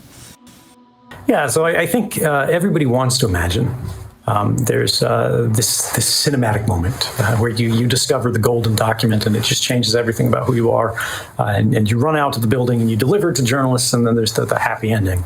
Or in the case of whistleblowing today, often an unhappy ending.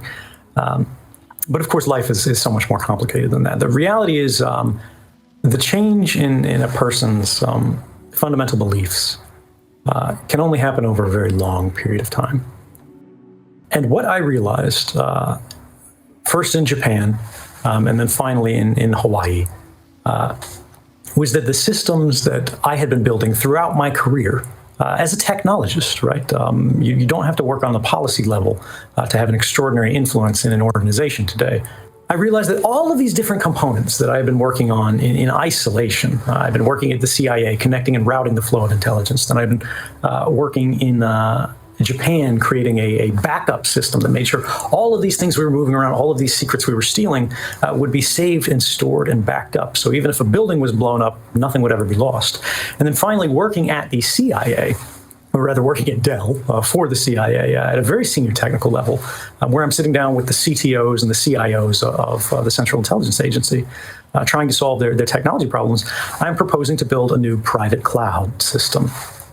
And what this means is all the information that we moved around, all of the information that we saved and stored forever can now be reached by anyone everywhere who works at this agency. This is where I begin to realize that each of these cogs were actually part of a larger machine. And this machine was not for the targeted surveillance that I had always believed was the purpose of the intelligence community, right?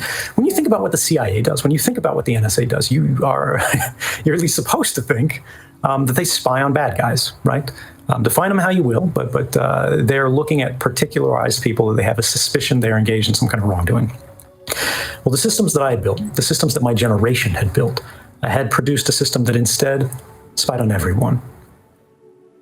And this was something that was a long time coming for me to truly understand, because you have to understand the cognitive dissonance of believing that your government simply wouldn't do something like that.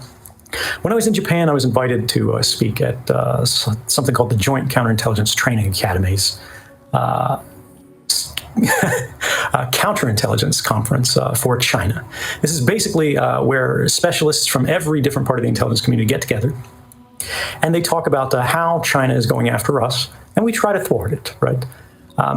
And their briefer for technology programs, how Chinese hackers were monitoring our government and our military, couldn't make it, just accident of history.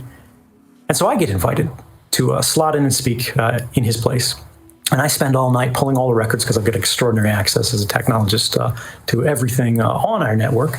And I create a presentation and I give it. But while I'm preparing for this, while I'm looking at all of the terrible things the Chinese government is doing and planning, the Great Firewall, and really the leading edge of the kind of mass surveillance that was technically possible, but the public still largely viewed as a conspiracy theory, I was still trying to convince myself that there was a big difference, which is the Chinese government applied it to everyone, and our surveillance was just being applied to terrorists. Then once I discovered the Stellar Wind Inspector General's report, and once I see more and more and more programs that are indiscriminate and broadly based, I realized that our surveillance programs operate on this basis of the same principles as the worst governments on earth, because they are not controlled most strongly by law or by policy as by possibility. And this is what drove me forward. Eventually, I realized the U.S. government had stopped caring about what they should do, and instead were pursuing as aggressively as possible what they could do. And this meant every time you made a phone call, the NSA literally got a copy of it delivered to them the next day, a record of that call, not what you said on it, but that you made it, who you made it to, when it happened, where you were, when it was made. They were tracking the locations of people around the world. Just it happened across the wire, and they happened to see it because they were creating collection platforms that meant anything that passed by their systems was, as they called, ingested, right? It was brought into our databases, and then all you had to do, think about it. You have every text message, you have every email, you have every web request. You know where every cell phone in the world is because you have access to the records of where they're located, because every cell phone, in order to function on the network, has to be paired with these cell phone towers, right? When you look at your signal bars, what is that saying? That's just saying how far you are from the nearest cell phone tower. And all of those towers are saying, oh, I see this person at this time, they've got this phone number, we know their billing address, they live at this location. And when you take all of this in aggregate, what we were building and what we were trying to store to a greater and greater distance every year was history's first permanent record of everyone's life. So I think that's really important to get a sense not only of Snowden's background, right? Like, he admits he was a bit naive on this front, but also that sort of slow realization. And he says a bit more on that, so I want to turn and supplement this with another clip. This is from a live interview in Australia. The story of 2013, the story of what drove me forward, was not about surveillance. And this is something that people don't understand on a broad level, unless they're quite familiar with the stories. It's actually about democracy. Because I had seen all kinds of programs that broke the law. I had seen where the CIA had been involved in kidnapping. I was aware of the fact that we had run torture programs. And these things disturbed me. I thought they were wrong, but I thought there was nothing I could do about them. And I thought that it would not be worth it to try because it would be dangerous. They'd get rid of me. The public would not know what had happened and things wouldn't change. But what if it stops being about one program? What happens when it stops being about one policy and it starts being about the way the government works? In the beginning of 2013, 4 months before I came forward, there was a court case in the United States that had reached the level of the Supreme Court, our highest level of appeal. It was a human rights group, Amnesty International, versus the most senior intelligence official in the United States, General James Clapper. They alleged, on the basis of public reporting at the time, that they had been surveilled as a result of a mass surveillance program. And they were trying to get the Supreme Court to assess, is this lawful? Is this constitutional? Is this compliant with our sort of American values and the restraints on the use of government power that exists within our society? Now, the ACLU, the American Civil Liberties Union, another human rights group, was arguing this before the court. And the Supreme Court said something interesting. They said that this is a program that raises real implications. It seems like these programs could be unlawful, but we, the court, can't hear this case because you can't prove that you were spied on. There's no evidence that you were spied on. Yes, it's likely. Yes, it's possible. But the government is saying this is a classified program. The government is saying this is a state secret. And therefore, unless you can prove beyond a reasonable doubt that it's actually occurring, we can't tell you whether, despite the fact that the government is doing this, if we presume it's true, if it's lawful or not. The government could be breaking the law. They could be doing it intentionally, but unless you can prove that is the case, the courts have no role in this controversy. 1 month after this, that same official who was being sued, General James Clapper, again, he's the head of the he's the director of national intelligence in the United States. He's above the CIA, he's above the NSA, he's above the FBI, he's above all of them, was brought before Congress, our parliament. He raised his hand to tell the truth in an open questioning before everybody in the country about what's going on as a result of these programs, how surveillance really works in the United States. And a senator, one of the only senators in the United States who knew the truth of these surveillance programs and wanted to get an honest answer for the public so that we can look at these laws, reform these laws, and try to put a handle back on what's happening, asked the director of national intelligence, what's happening? Now, this is sworn testimony, and giving a false statement here is a felony that will send you to prison for a very long time. The testimony looked something like this. So what I wanted to see is if you could give me a yes or no answer to the question, does the NSA collect any type of data at all on millions or hundreds of millions of Americans? No, sir. It does not. Not wittingly. There are cases where they could inadvertently, perhaps, collect, but not wittingly. If I could ask you to think about that just for a moment, not the fact that he's obviously lying, not the fact that the body language isn't great, is it? Yeah, he clearly had not practiced for that one, which is funny because he was actually presented with that question 24 hours in advance, so he knew it was coming. He wasn't surprised by it. But everybody working at the NSA saw this video. I looked at my coworkers, this is the kind of thing you see in the cafeteria playing on the news, and we just kind of give each other side-eye and go, did he really just say that? But this is actually not funny. This is quite serious. Because in democracy, the government derives its legitimacy, its right to govern, from one basic principle, and that is the consent of the governed. But consent is only meaningful if... What does it mean if we, as the public... The audio feed cut out a bit on a crucial point. I just wanted to make sure. I think a lot of you could kind of fill in the blanks there, but he was saying that consent is only meaningful if it's informed consent. That's the general idea that he's speaking to. So I just wanted to make sure I cleared that up because I realized the audio did sort of cut out there from their feed. What does it mean if we, as the public, we as the people who constitute a nation, are told by the government they have this or that campaign promise, they'll carry it out, they'll work in this manner, they'll be compliant with all our laws, but the moment they're in power, they close the door, they close our awareness of what's going on, they remove the public seat from the table of government, and then the next election comes, and you're never given a chance to reevaluate your vote on the basis of their performance. If you had been me, and you had been sitting in this position, or you had been anyone else at the NSA who saw this, who knew about this, and unusually had the ability to do something about it, what would you do? So let's linger on that question. What would you do? Well, some critics of Snowden would say he should have simply leaked it all. Like a total document dump. Everything that he was able to get. Air it all. That's the WikiLeaks criticism.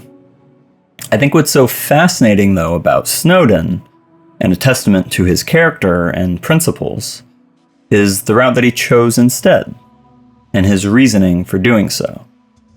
As opposed to doing a WikiLeaks-style, total document dump, Snowden wanted journalists to weigh in, to assess the documents, and he implored them to publish what was thought to be in Americans' interest to know, versus things that would genuinely be damaging to publish.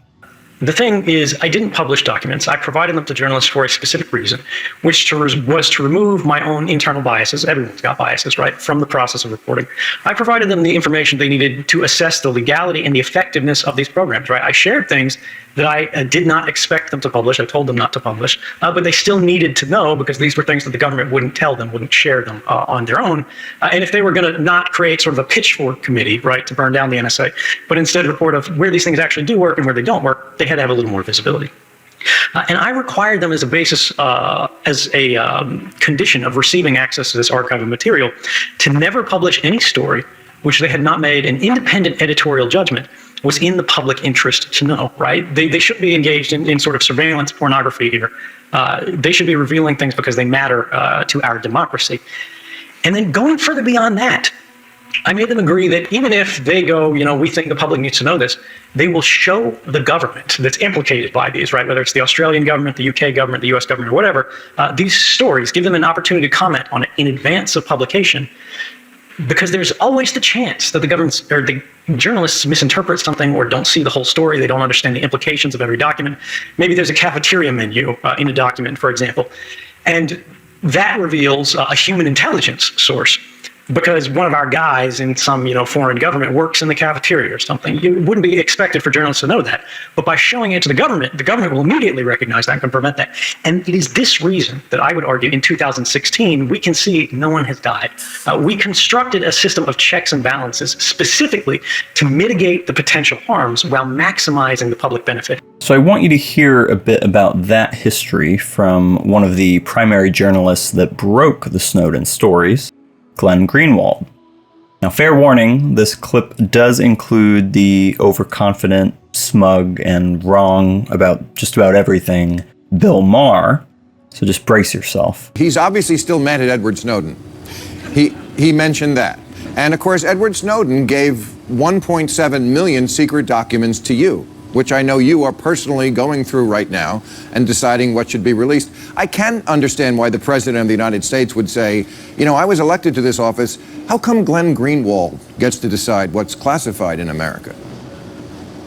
Yeah, well, unfortunately, for that point of view, there's this thing called the Constitution, the First Amendment of which guarantees a free press. And if you go back to the Pentagon Papers, where Daniel Ellsberg, who's widely considered a hero, took it upon himself to give many thousands of pages to the New York Times, and those two parties that weren't elected, Daniel Ellsberg and the New York Times, decided which of those secret documents the American people should learn about, and it was profoundly important to learn that our government was lying about the war. Same thing throughout the Bush years. I didn't hear any liberals saying, how come whistleblowers took it upon themselves to reveal the Bush torture program, or the NSA warrantless eavesdropping program, or Abu Ghraib abuses, also things that were kept secret. And the reason is that part of our democracy requires that when the government keeps things secret, that the citizenry has a right to know, like the fact that they're building a massive spying apparatus that's aimed directly at us, that it's up to whistleblowers in the government and then a free press to report it. That's as much a part of how our democracy functions as going to the ballot booth, electing leaders, and then putting your blind trust in the fact that they're going to do the right thing.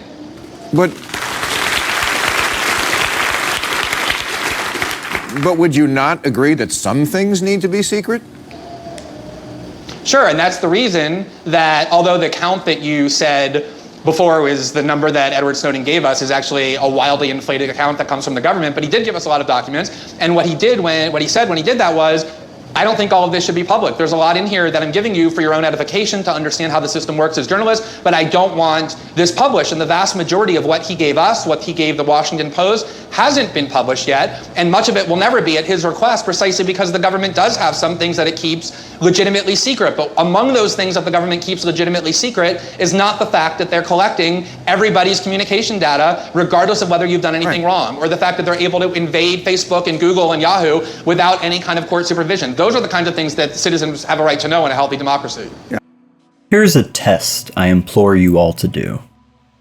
Ask a normie, liberal type, your standard Obama defender, what their thoughts on the Patriot Act are. I'm sure heaps of scorn will be thrown down on Bush and his administration. But then ask the same question about Obama's abuses of the turbocharged and Bush-enabled surveillance state and his persecution of whistleblowers. Now, if that person is principled and just marginally aware of the empirical record, they'll have no problem condemning both of them. If they're really well-versed in the history, they'll have no problem condemning Obama in even stronger terms, at least on this specific front. But in my experience, they aren't. Gold medals should be awarded for the mental gymnastics I've watched people go through to ensure at all costs that criticism applied to Bush could not be applied to Obama in at least equal measure. It's bemusing. Now, it almost feels inappropriate to move on, just because there's so much good Snowden content out there. But if I would recommend anything to you, it would be Laura Poitras's documentary Citizen4, which I believe did win an Academy Award. And it goes through everything in real time, from when he originally reached out to her through encrypted messages, to Glenn and her meeting him in Hong Kong, realizing how young he was. And it just goes through the entire history, and it should be required viewing for any American citizen. So you should all do yourselves a favor and watch Citizen4. What I want to turn to now is that lesser-known development in the Obama administration. Now, this is a lawsuit that starts in the Bush administration, but that Obama's Justice Department picks up. It's a case known as Holder versus Humanitarian Law Project. My name is Shana Katadal, and I'm counsel in the Humanitarian Law Project case for the plaintiffs. Here at CCR, I'm also the senior managing attorney of the Guantanamo Project at the center, and I've been here for about 8 years. This case has actually been going on for about 12 years, and it's essentially a straightforward challenge to the material support statute, which is a criminal law that was created basically in 1996. And the way it works is this. The State Department... I should note, 1996, that's Clinton. So again, like, on matters of national security and the surveillance state, you know, the left presidents, and for people that are just listening, I'm doing scare quotes there, they are not any better. And in fact, sometimes they're much worse. Again, I you know, people that know me well know how much contempt I have for Bill Clinton, and so didn't want to miss that opportunity to note that this material support clause traces back to Clinton. And we're going to see it has some absolutely chilling implications. Created basically in 1996. And the way it works is this. The State Department creates a list of designated foreign terrorist organizations. Once a foreign organization is on that list, almost any form of association with that organization becomes a very serious crime, subjecting you to up to 15 years in prison. So it's not just things like giving arms or money to the groups that are on this list, which are the kind of things that people usually think about when they hear the term material support, but it's also providing training or expert advice or assistance, or providing yourself as personnel or your services. So our plaintiffs in this case are basically humanitarian groups. On the one side is Dr. Ralph Ferdig and Humanitarian Law Project. And these are folks who specialize in doing nonviolent dispute resolution, and what they like to do is go into conflict areas and talk to warring parties about how to reach nonviolent conclusions to their conflicts, how to pursue their political aims through nonviolent means, and also do things like go and talk about human rights monitoring or help groups present human rights claims to the United Nations or other intergovernmental bodies. So Humanitarian Law Project wants to do this in relation to the Kurdistan Workers' Party, the PKK, which is a group that our government has put on the designated foreign terrorist organization list. So they can't go and do those things, giving human rights training, trying to create nonviolent alternatives to the conflict, because they're prohibited from doing so by the material support statute. It would be providing training or providing themselves as personnel or services and so forth. The other plaintiffs are a number of groups of Tamil humanitarian organizations here in the United States. A lot of the members are physicians, and they're Tamils from Sri Lanka. And for a long time, until very recently, most of the Tamil-speaking part of Sri Lanka was controlled by a rebel group, the Liberation Tigers of Tamil Eelam, or LTTE. Now, the LTTE was also on this list of designated foreign terrorist organizations, but they happened to be essentially the functioning government in a large area of Sri Lanka that was ravaged by the civil war, and then, because it lay along the east coast of the island, was also devastated by the December 26, 2004 tsunami. And so these groups, the physicians wanted to go and do medical assistance the same way that lots of U.S. surgeons went to Haiti. They wanted to help rebuild infrastructure. They also wanted to help with peace negotiations and to help around the negotiations for getting international aid into these areas after the tsunami. And they couldn't do any of it, again, because they would have been subject to criminal sanctions under the material support statute for doing so. So we challenged both the prohibitions on giving humanitarian aid and the prohibitions on speech, on things like training, on things like doing political advocacy, things like writing op-eds in newspapers and so forth, in the lower courts. But at the Supreme Court, it's only the speech, the pure political speech, that's at issue. The government really hasn't done a very good job of clarifying how much kind of association or coordination you can have when you're engaging in this political speech with members of these banned organizations. And so we think that presents very serious First Amendment concerns, and the lower courts have agreed with us.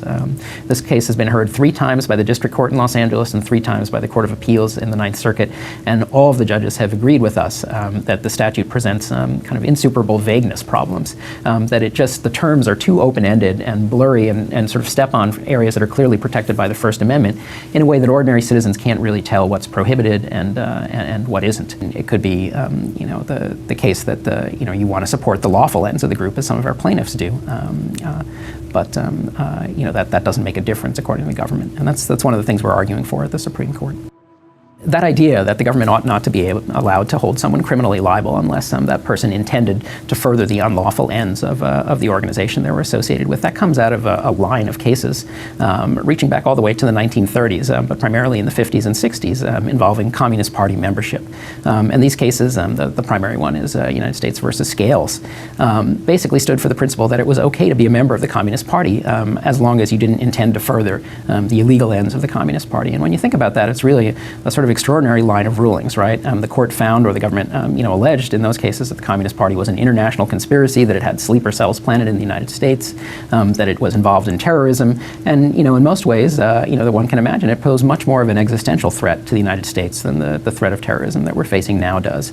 And yet the Supreme Court decided that it had to draw these limits, that you couldn't hold people criminally responsible for all of the bad things that the Communist Party did just because they chose to associate with it in ways that were lawful and peaceful.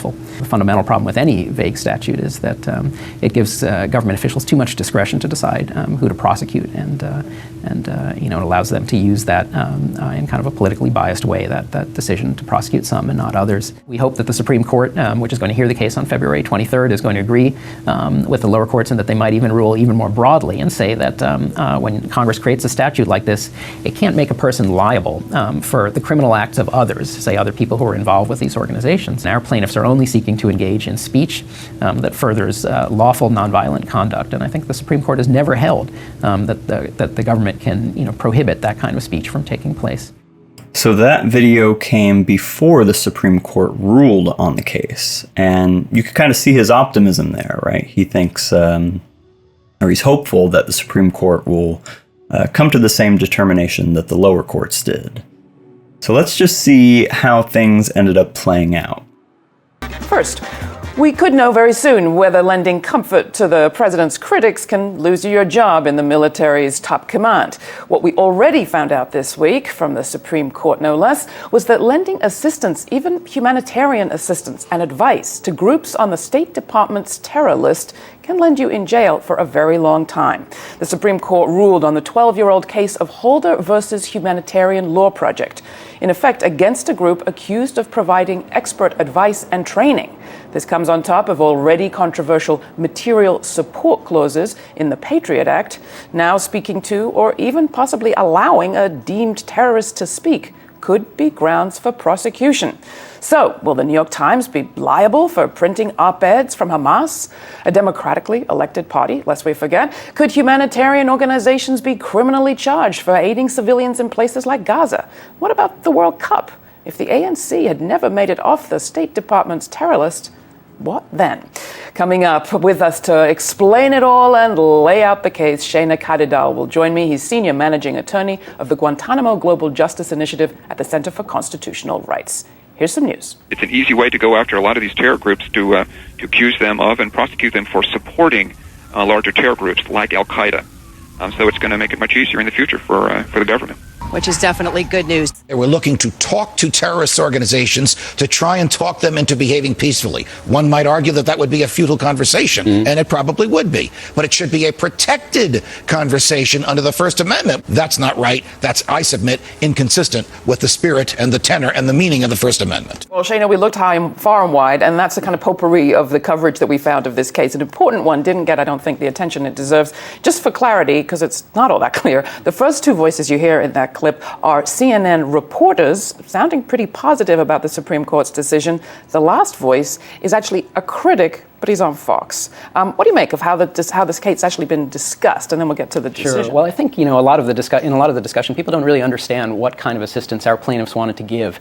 They weren't talking about sending guns or money or things like that are clearly fungible, where a terrorist group could use $1 that you donated for humanitarian purposes or for violence. They were talking about going to these groups and trying to dissuade them from using violence, trying to get them to turn away from terrorism, trying to teach them nonviolent dispute resolution techniques for their political problems, and train them in human rights law and that kind of thing. And the media's kind of missing that part of it? Absolutely. The Supreme Court's decision yesterday said that Congress can make that a crime. It can make it a crime to encourage a terrorist group to turn away from violence. And they basically premised this decision on two things. They said that might free up money somehow that the terrorist group could turn to use to fund their violence, and that it somehow conveys legitimacy that you're even talking to them. So you can say in public that groups should use violence generally, but if you say it to a group, that association is what the Supreme Court said yesterday is a problem. How does this week's decision of the Supreme Court change the status quo, which was already pretty clearly stacked against those deemed to be providing material support to terrorist groups under the Patriot Act? Right. Well, Congress had revised the statute a number of times, in part because we had won so many times in the lower courts. 6 times since 1998, the lower courts had said that terms like providing services or expert advice are so broad that they sweep in all sorts of lawful activity. Like the courts had said that terms like providing services or expert advice are so broad That association is what the Supreme Court said yesterday is a problem. How does this week's decision of the Supreme Court change the status quo, which was already pretty clearly stacked against those deemed to be providing material support to terrorist groups under the Patriot Act? Right. Well, Congress had revised this statute a number of times, in part because we had won so many times in the lower courts. 6 times since 1998, the lower courts had said that terms like providing services or expert advice are so broad that they sweep in all sorts of lawful activity, like the kinds of things that our plaintiffs wanted to do. And that because they were so broad, it gives just too much discretion to prosecutors to single out people for political reasons and prosecute them for those, invalid motives. So what happened yesterday was essentially the Supreme Court swept away all those lower court decisions and said, no, the political branches pretty much have unlimited power to go after people for speaking to terrorist groups. And are my scenarios completely paranoid? The New York Times publishing something by Hamas, if the ANC was still in charge in South Africa and had never made it off the terror list, we wouldn't be able to go to the World Cup? Absolutely. I mean, one of the interesting examples is that President Carter actually submitted an amicus brief in this case and talked about how in 2006 he had gone to do election monitoring in Lebanon and had spoken to all the political parties, including Hamas and Hezbollah, which are on these lists, and told them, look, this is what the international standards are for fair elections. This is what I'm going to be doing as an election monitor. All those kind of things are crimes now under the letter of the material support statute. Hold it right there. We have a piece of footage of Jimmy Carter doing exactly that. Take a look. The Hamas leaders want peace, and they want to have reconciliation, not only with their Fatah brothers, but also eventually with Israelis to live side by side with 2 nations, both sovereign nations, recognized by each other. Are you telling me that when Jimmy Carter came back from that trip, he could have been clamped in irons and taken off to jail? Well, under the Supreme Court's new decision, certainly he could have. Does this decision have implications for things like the Gaza flotilla, that kind of thing? Oh, surely. This was all about speech, the decision from the Supreme Court, and things like actually bringing humanitarian aid into crisis zones.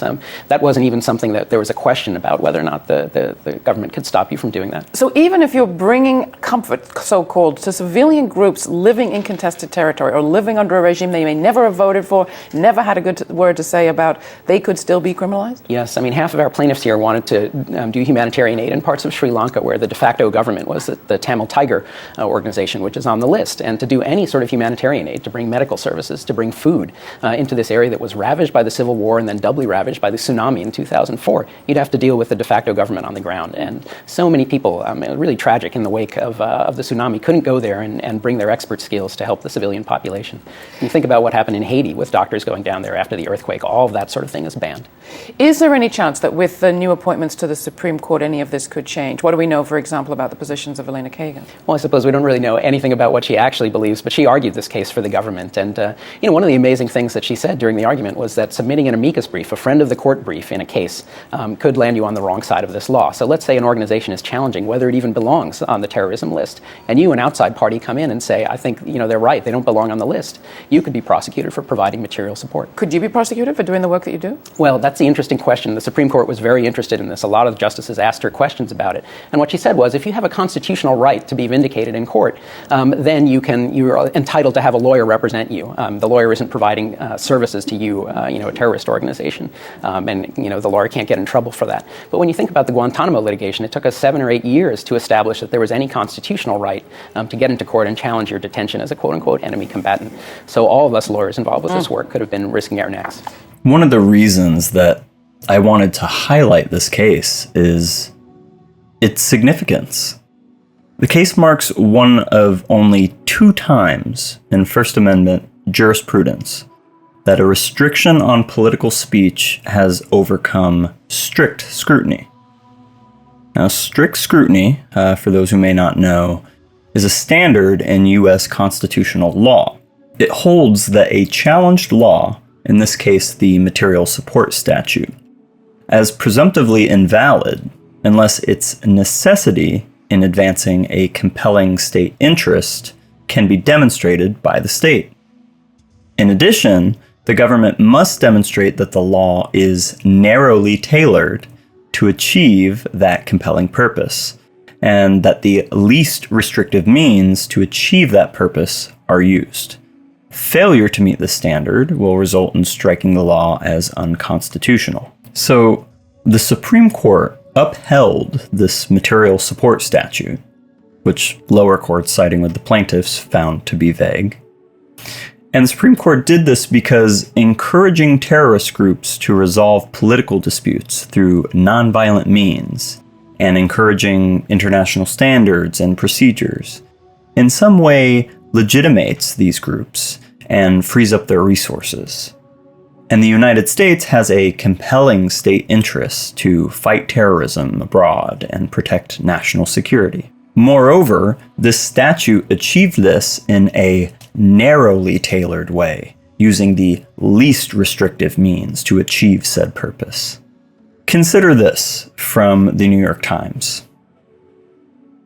This is an opinion piece by David Cole. This was authored in 2011. The title is Chewing Gum for Terrorists. Did former Attorney General Michael McCasey, former New York Mayor Rudolph Giuliani, Tom Ridge, a former Homeland Security Secretary, and Francis Townsend, a former National Security Advisor, all commit a federal crime last month in Paris when they spoke in support of the Mujahideen al-Khalq at a conference organized by the Iranian opposition group's advocates? Free speech, right? Not necessarily. The problem is that the United States government has labeled the MEK a foreign terrorist organization, making it a crime to provide it, directly or indirectly, with any material support. And according to the Justice Department under Mr. McCasey himself, as well as under the current Attorney General, Eric Holder, material support includes not only cash and other tangible aid, but also speech coordinated with a foreign terrorist organization for its benefit.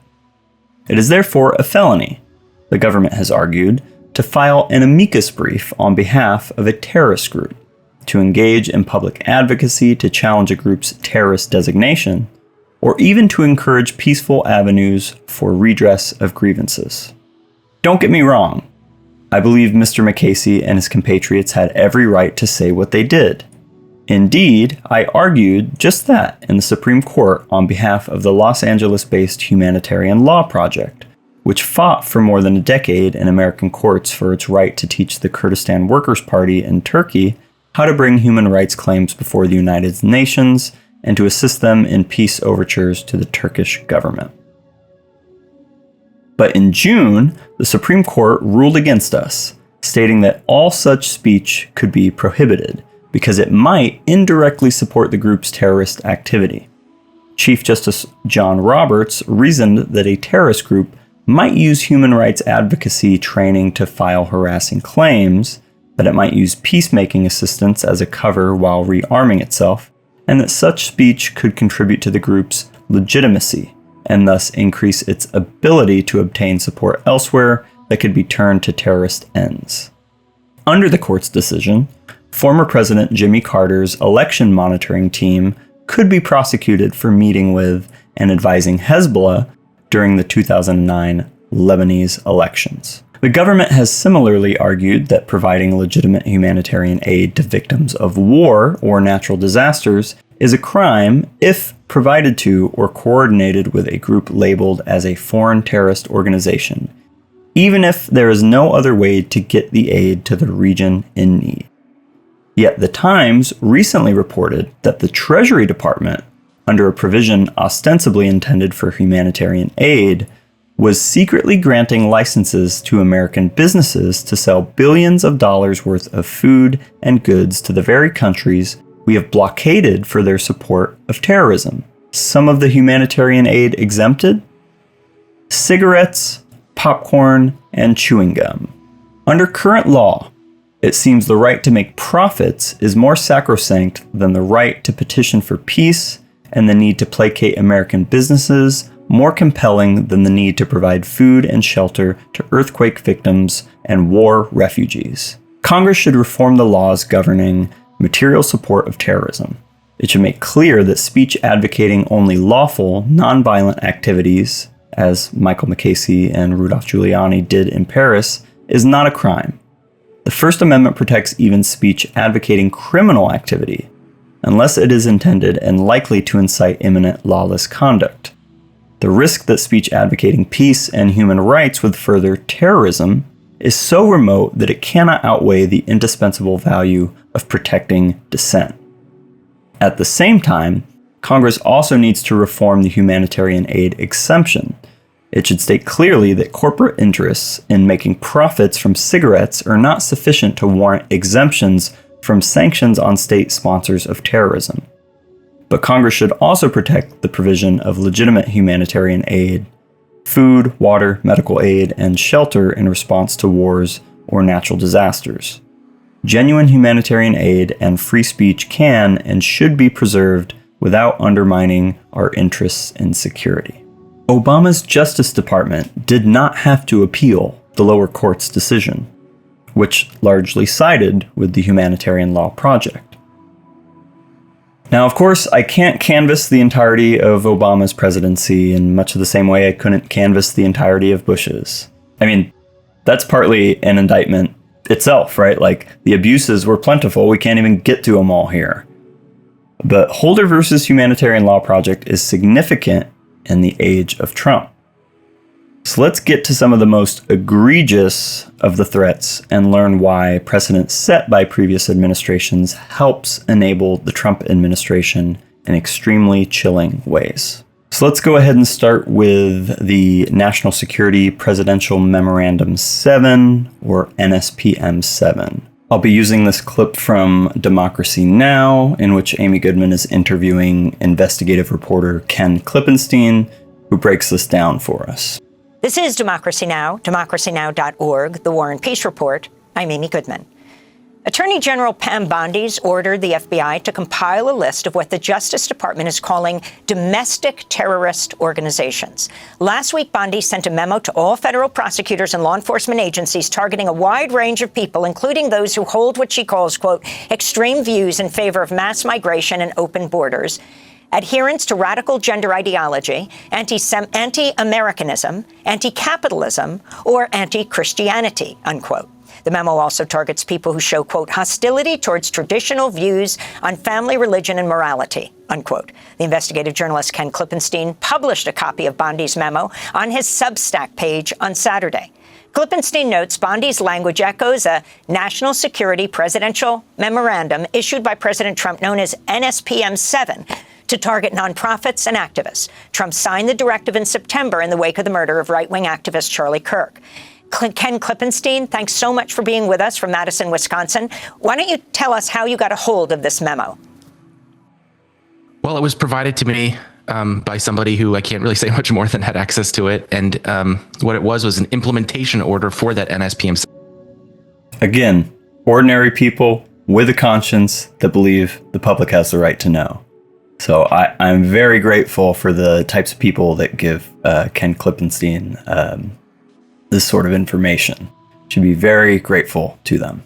Really say much more than had access to it. And what it was an implementation order for that NSPM 7 directive from President Trump, which essentially targets anyone who isn't MAGA. At first, I looked at it and thought, oh, this is targeting the left. But then you see these so-called indicators of terrorism, things like anti-Christian sentiment, anti-American sentiment. And I realized that's not just the left. That's anyone who isn't a Trump supporter. So explain the significance of this, Ken Klippenstein. It essentially takes NSPM 7, which advances the view that the major threat of terrorism is coming from these, anti-Trump sentiments, and it puts it into effect. It uses tools available to the federal government and federal law enforcement in particular. For example, it directs the FBI to go through its past half decade or so of intelligence on Antifa and on some of these other groups I've been talking about, and tells them to make criminal cases around those and to circulate intelligence about it. And part of that intelligence production effort involves soliciting tips from the public, getting people to narc on their fellow citizens who are evincing this anti-Trump sentiment. So in one case, it tells the FBI to upgrade and kind of supercharge its tip system so that they can get this flow of information coming in from informants all over the country, reporting on threats like these. Who is the architect of this memo, do you believe, of the NSPM 7?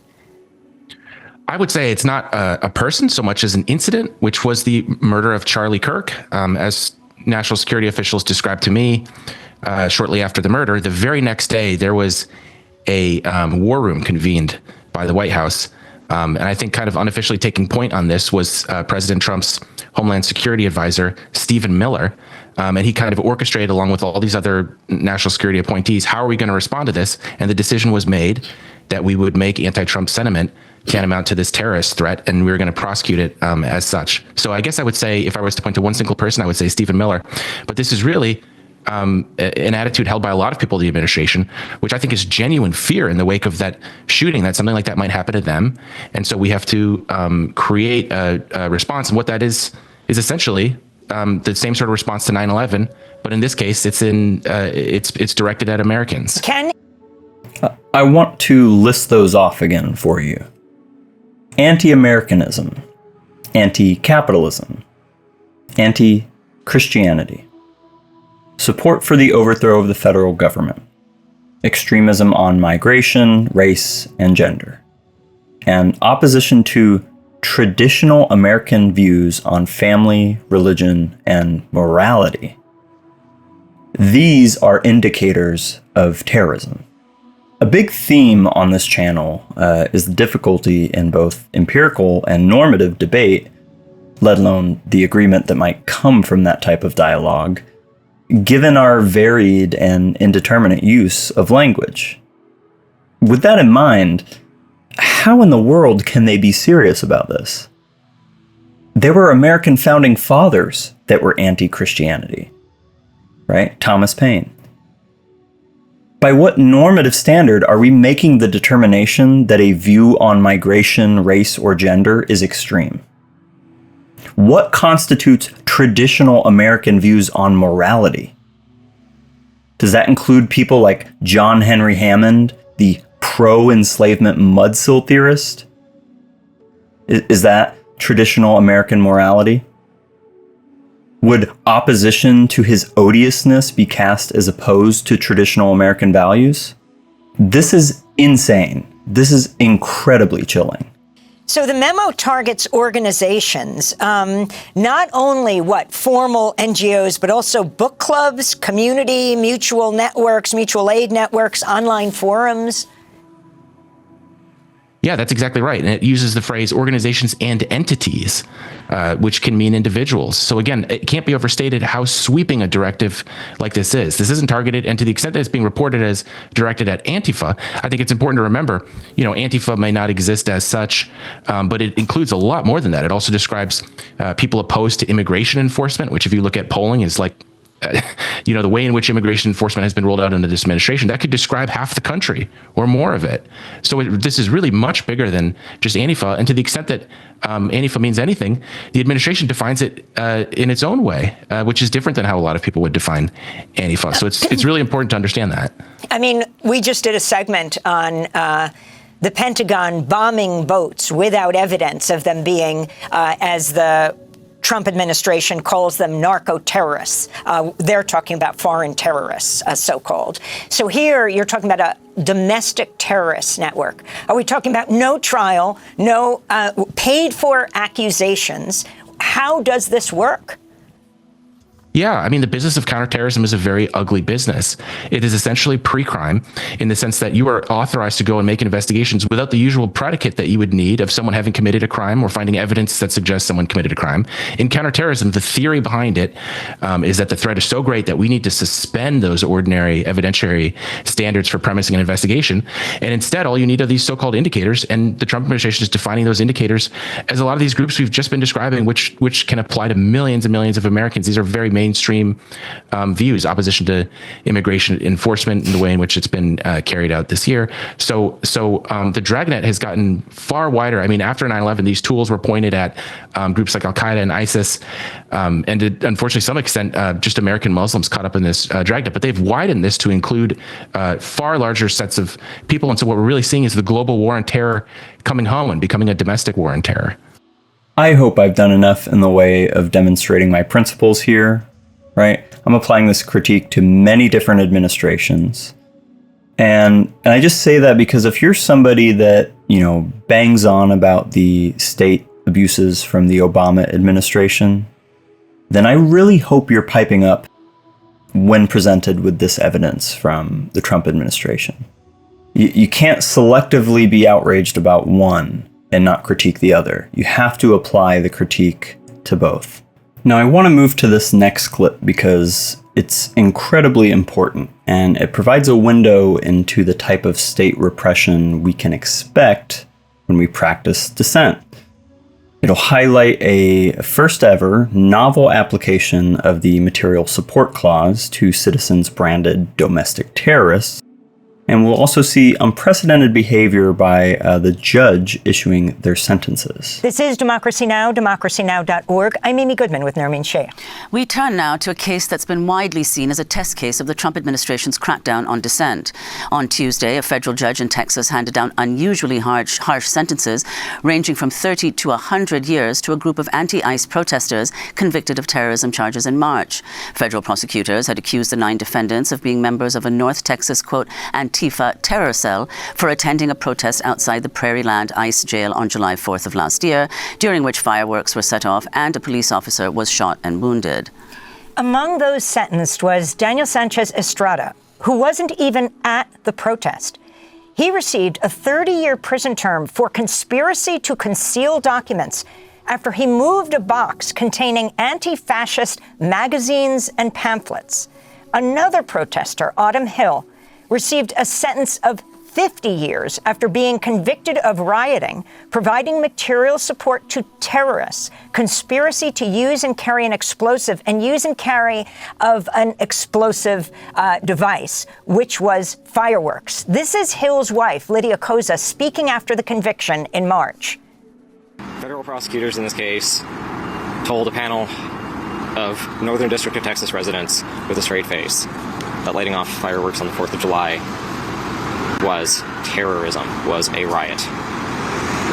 I cannot think of anything more un-American than that. And I cannot think of anything more inhumane than the horrors that ICE is inflicting through its state terror on our communities.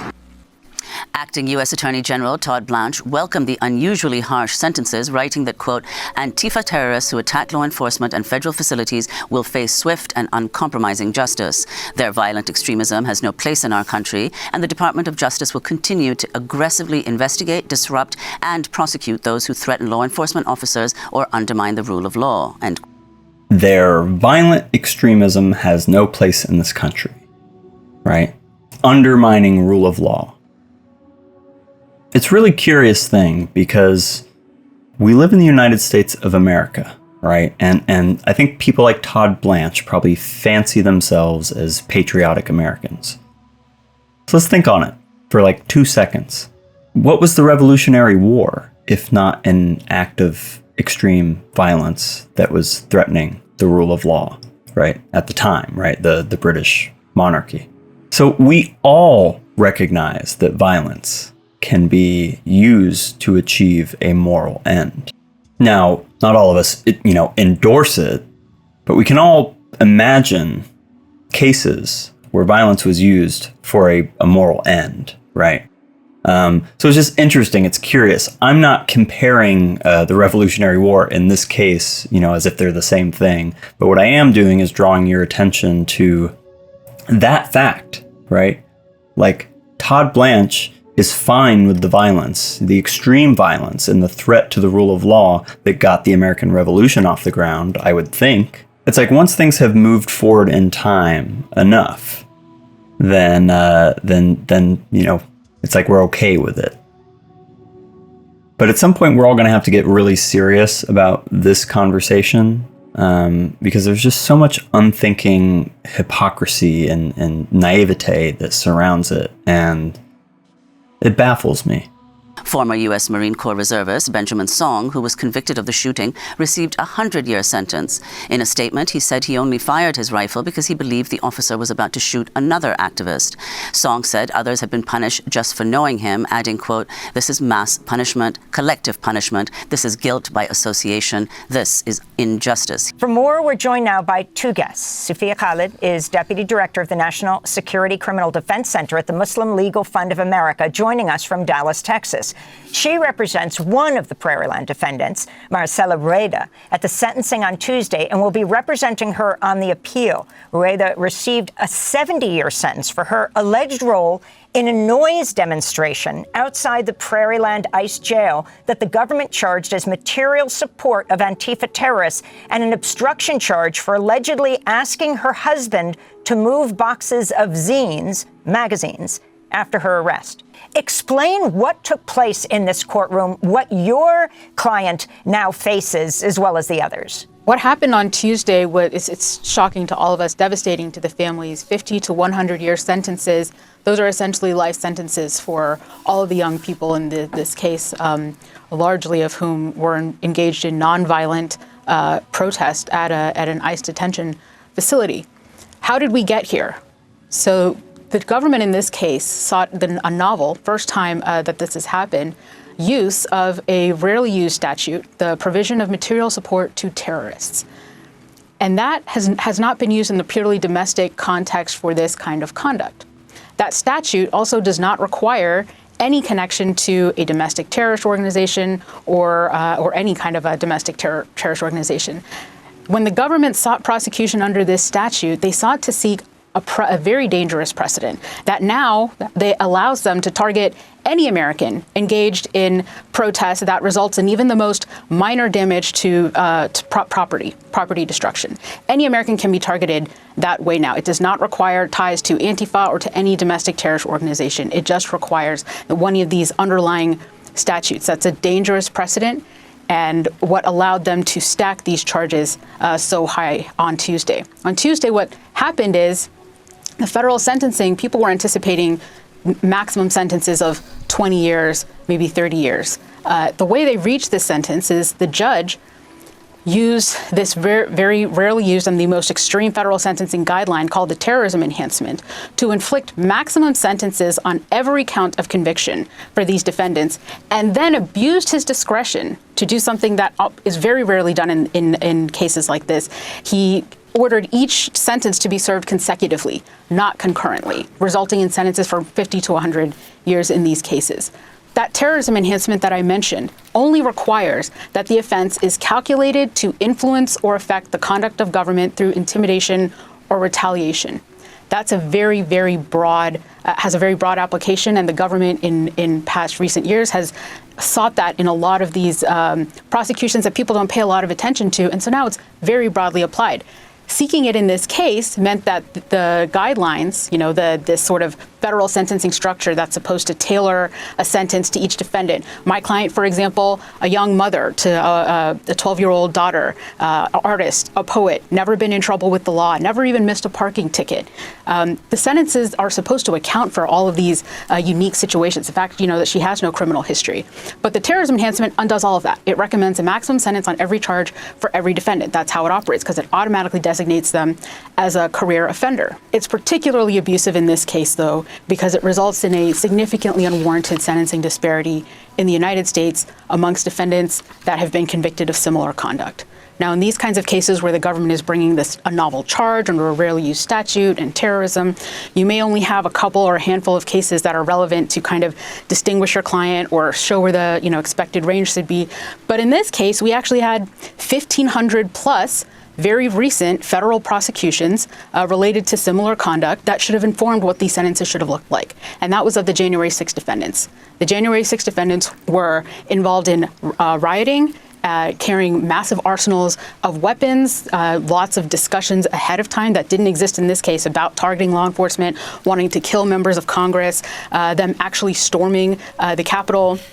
And it resulted in injury of 140 officers in that case. The government in that case could have sought prosecution under this same material support of terrorism statute. They didn't for those defendants. And they could have sought the terrorism enhancement in those cases because it applied. I told you that vague, calculated to influence or affect the conduct of government, could have applied it in all of those prosecutions. It's only sought them in a small handful. And where they sought the terrorism enhancement, the courts then rightly decided not to apply it in the vast majority of the small selection of cases where they saw it, because they said it was overkill, not representative, and would result in unwarranted sentencing disparity. The average sentence in the Capitol riots, which had far more serious conduct than the Prairieland 9 defendants, was 26 months. So we have a massive unwarranted sentencing disparity here. What happened in the court in Fort Worth was unconstitutional and should concern everybody in this country in the direction that it is taking us. So now that I've pointed to several dots, I hope you're all noticing how they all connect. The material support statute that the PATRIOT Act gives shape to under the Bush era and the subsequent reauthorizations of the PATRIOT Act, that statute that the Obama administration just had to champion, right? And just couldn't let the lower court rulings stand. Had to fucking appeal it. This helps enable Trump to crack down on not just left-wing protests, but anyone that can be made to fit one of those extremely vague indicators. Indicators that could indict founding fathers of our country, because it equates civil disorder to literal terrorism. No matter where you stand ideologically, if you support free speech, if you support the First Amendment, right, both in letter or spirit, this should scare the fuck out of you. You should not support this.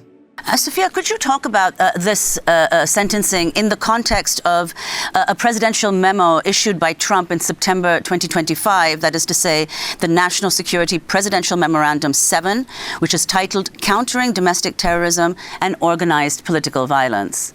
Yes, that is how we got here. So in that memorandum, the president ordered the DOJ to change the definition of what is a domestic terrorist. When you hear domestic terrorism, when people see Antifa in these headlines, Antifa receives 50 to 100 years, their mind clicks off, because you hear domestic terrorism and you assume it must be really serious, it must be violent, it must be planned mass violence. That's not what happened here. And in that memorandum, they changed the definition to domestic terrorism to include trespass, property damage, and civil disorder for people with specific political leanings, anti-fascist, anti-Christian, anti-traditional values. So now anyone engaged in basic protest with the wrong political beliefs can be labeled a domestic terrorist when they have no intention to violence, not engaged in any violence, not interested in any violence, not what we would typically think of as domestic terrorism. This can be minor trespass, civil disorder, even doxing, reporting somebody online what their identity is. That can all result in this domestic terrorism tab. And in that presidential memorandum, they ordered prosecutors to seek the highest charge and seek terrorism charges in these political prosecutions. And that's what happened here. What didn't happen in the January 6 cases, and that was political enough. The courts were right there not to seek the terrorism enhancement or terrorism charges, but it is happening here. And the problem is this precedent lasts. That statute, this is now what the precedent is for what can be charged as domestic terrorism in the United States.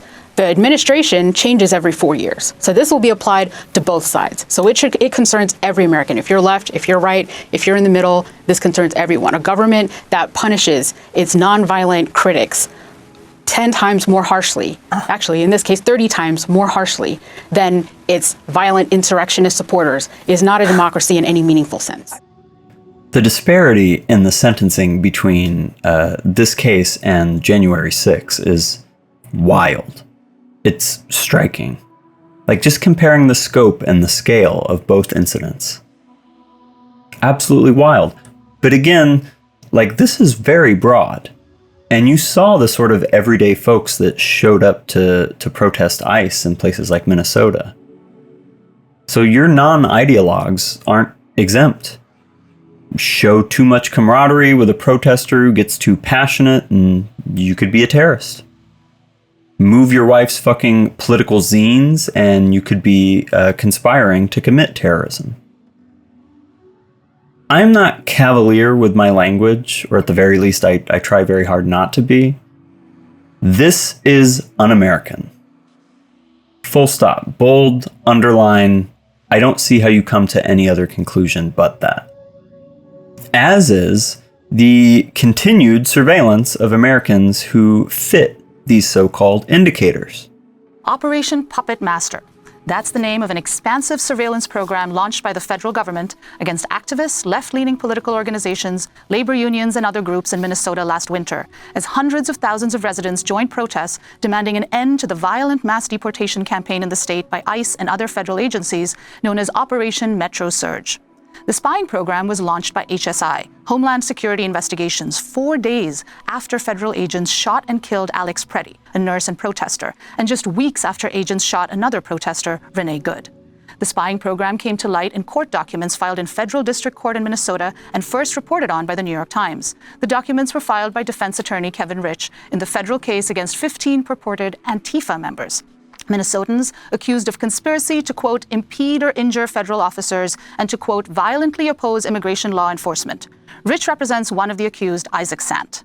In Kevin Rich's motion, he reveals that undercover agents posing as protesters spied on community members at meetings in churches, parks, libraries, schools, and union halls. I hope you heard that. Churches was included in that. They're spying on people in church. Somehow that's not, anti-Christianity. Completely backwards. In Kevin Rich's motion, he reveals that undercover agents posing as protesters spied on community members at meetings in churches, parks, libraries, schools, and union halls, and that HSI secretly obtained the financial records of national labor unions, including the SEIU and the Communication Workers of America, CWA, as well as national nonprofits like the Sunrise Movement. The financial records go back 3 years. Democracy Now! Spoke to Kieran Knutson, president of the CWA Local 7250, on Sunday to get his response. We were outraged but not surprised to learn this news. The federal government was conducting an illegal and murderous campaign of terror against immigrant working class people in the Twin Cities. So it's not a surprise to us that they were using these methods to try and infiltrate and map the folks who were organizing opposition to their campaign. And, it's our understanding that they've surveilled our members, that they have infiltrated meetings that we co-sponsored, and possibly even entered our office once as undercover cops for the federal government as part of this operation. So, yeah, it just shows what kind of government we're up against. In the motion filed with the court, attorney Kevin Rich writes, quote, with no evidence, the government alleged to the grand jury that the conspiracy in this case extends far beyond the defendants to include the AFL-CIO, the Minneapolis Federation of Educators, the Minnesota Association of Professional Employees, Monarca, Veterans for Peace, and the Grease Pit Bicycle Repair Shop, among others. Recall the cast of ordinary people with a conscience that we've been outlining this whole video. The Connecticut Librarians, Mark Klein, Edward Snowden, folks who are just concerned with transparency and open debate and the public good. That type of person is increasingly driven to the streets to protest because of the real impacts they're feeling in their communities. And these are the people that are increasingly at risk. They're surveilling unions. They're surveilling bicycle shops. I want to bring in Emilia Gonzalez-Avalos into the conversation, Executive Director of Unidos, Minnesota. Emilia, can you talk about your organization? I'm looking at this chart of that Homeland Security Investigations put out called The Conspiracy, and there's a group called Monarca right at the top. And this is a project of Unidos, your group. Can you talk about your experience with federal surveillance? Of course. Well, Monarca is, as you said, our constitutional observing program. It is an on-ramp for community organizing where we developed these massive forums for people to learn about how to legally and constitutionally observe what was happening in our streets with the deadly force being used upon our immigrant families. And that's all we did. We were teaching people how to use their First Amendment. What does a warrant, an administrative warrant, looks like differently from a judicial warrant? What were the rights and opportunities that we have to protect the rights of immigrants in detention or while they are being detained? How do you locate a person that has just been detained? We also talked about Fourth Amendment rights. And this program grew to almost 30,000 people before Metro Search and reached to 50,000 people after Metro Search, and it continues to grow. And so we were shocked. We were sick. to hear that we were also in this list of people that were organizing, using their First Amendment rights and the right to petition to their government, but also not surprised. We have learned through history that this is one of the tactics they have used across the world to repress and scare and disrupt movements that are organizing with other people against racism, that are organizing for justice, and that are organizing for a multiracial, high-functioning democracy. This indictment against the 15 defendants, accused them of everything from throwing ice chunks to setting up blockades. But the surveillance documents released last week now show the government was monitoring peaceful library meetings about de-escalation tactics. What are your thoughts on the kind of evidence being gathered by the Trump administration and the financial records that have been collected of the SEIU, Sunrise Movement, 3 years of financial records? Well, I am not an attorney, and I also have never experienced or witnessed a network of surveillance that tries to fish and hunt for the behaviors that they want to polarize and then acting with the strength of the Department of Justice. It is also said that in this administration, a ham sandwich can get an indictment. And so it is very dangerous, the times that we're living, the discretion in which the rule of law is being used. And I hold two things at the same time. Courts decide on individual conduct, and everybody has the right to due process. Everybody gets a defense.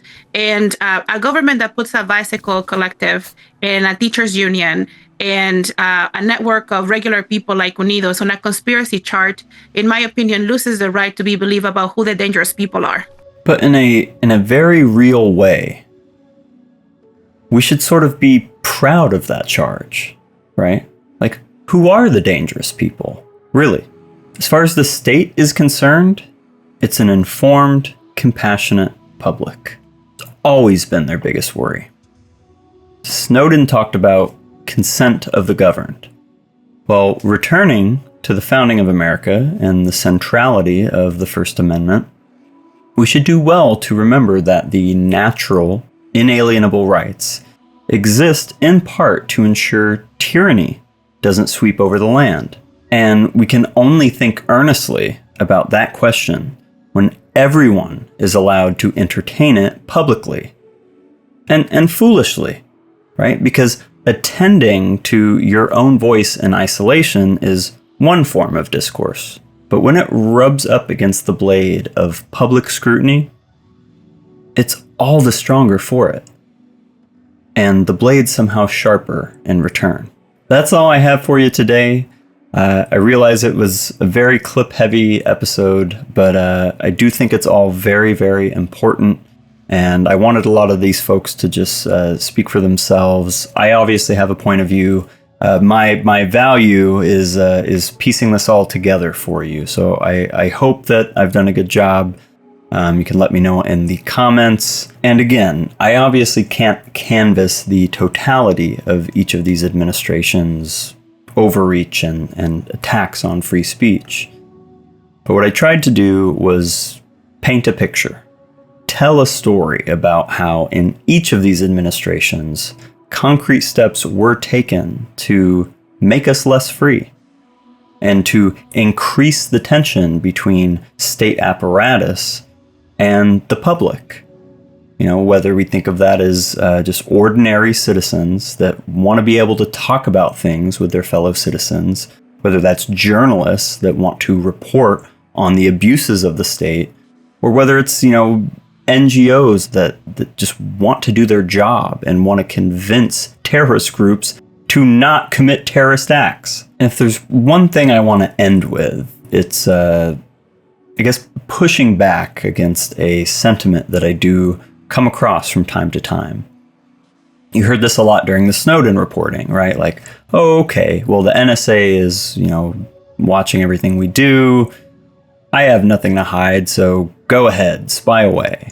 Or, bringing this up to like the protest conversation, could be, well, yeah, I guess some of this is concerning, but, well, Antifa, they're beyond the pale. Nothing I say would be criticized by the government in that way. If you're feeling that way, like if that is genuinely a sentiment that you harbor, I think you are incredibly naive, incredibly confused, and should really do well to be a bit more skeptical of the state. If librarians can muster the skepticism, so can you. This has been Better Left Said. As ever, if you find what I'm up to here valuable, please consider giving a like, a subscribe, commenting, or sharing the video with somebody that you think might find it valuable as well. Again, I am rushing toward that 500 subscriber mark and the 1,000 after that. I would really appreciate it if you're not subscribed to do so. And even if you have differences of opinion, come fight with me in the comments, okay? I'll see you all next week.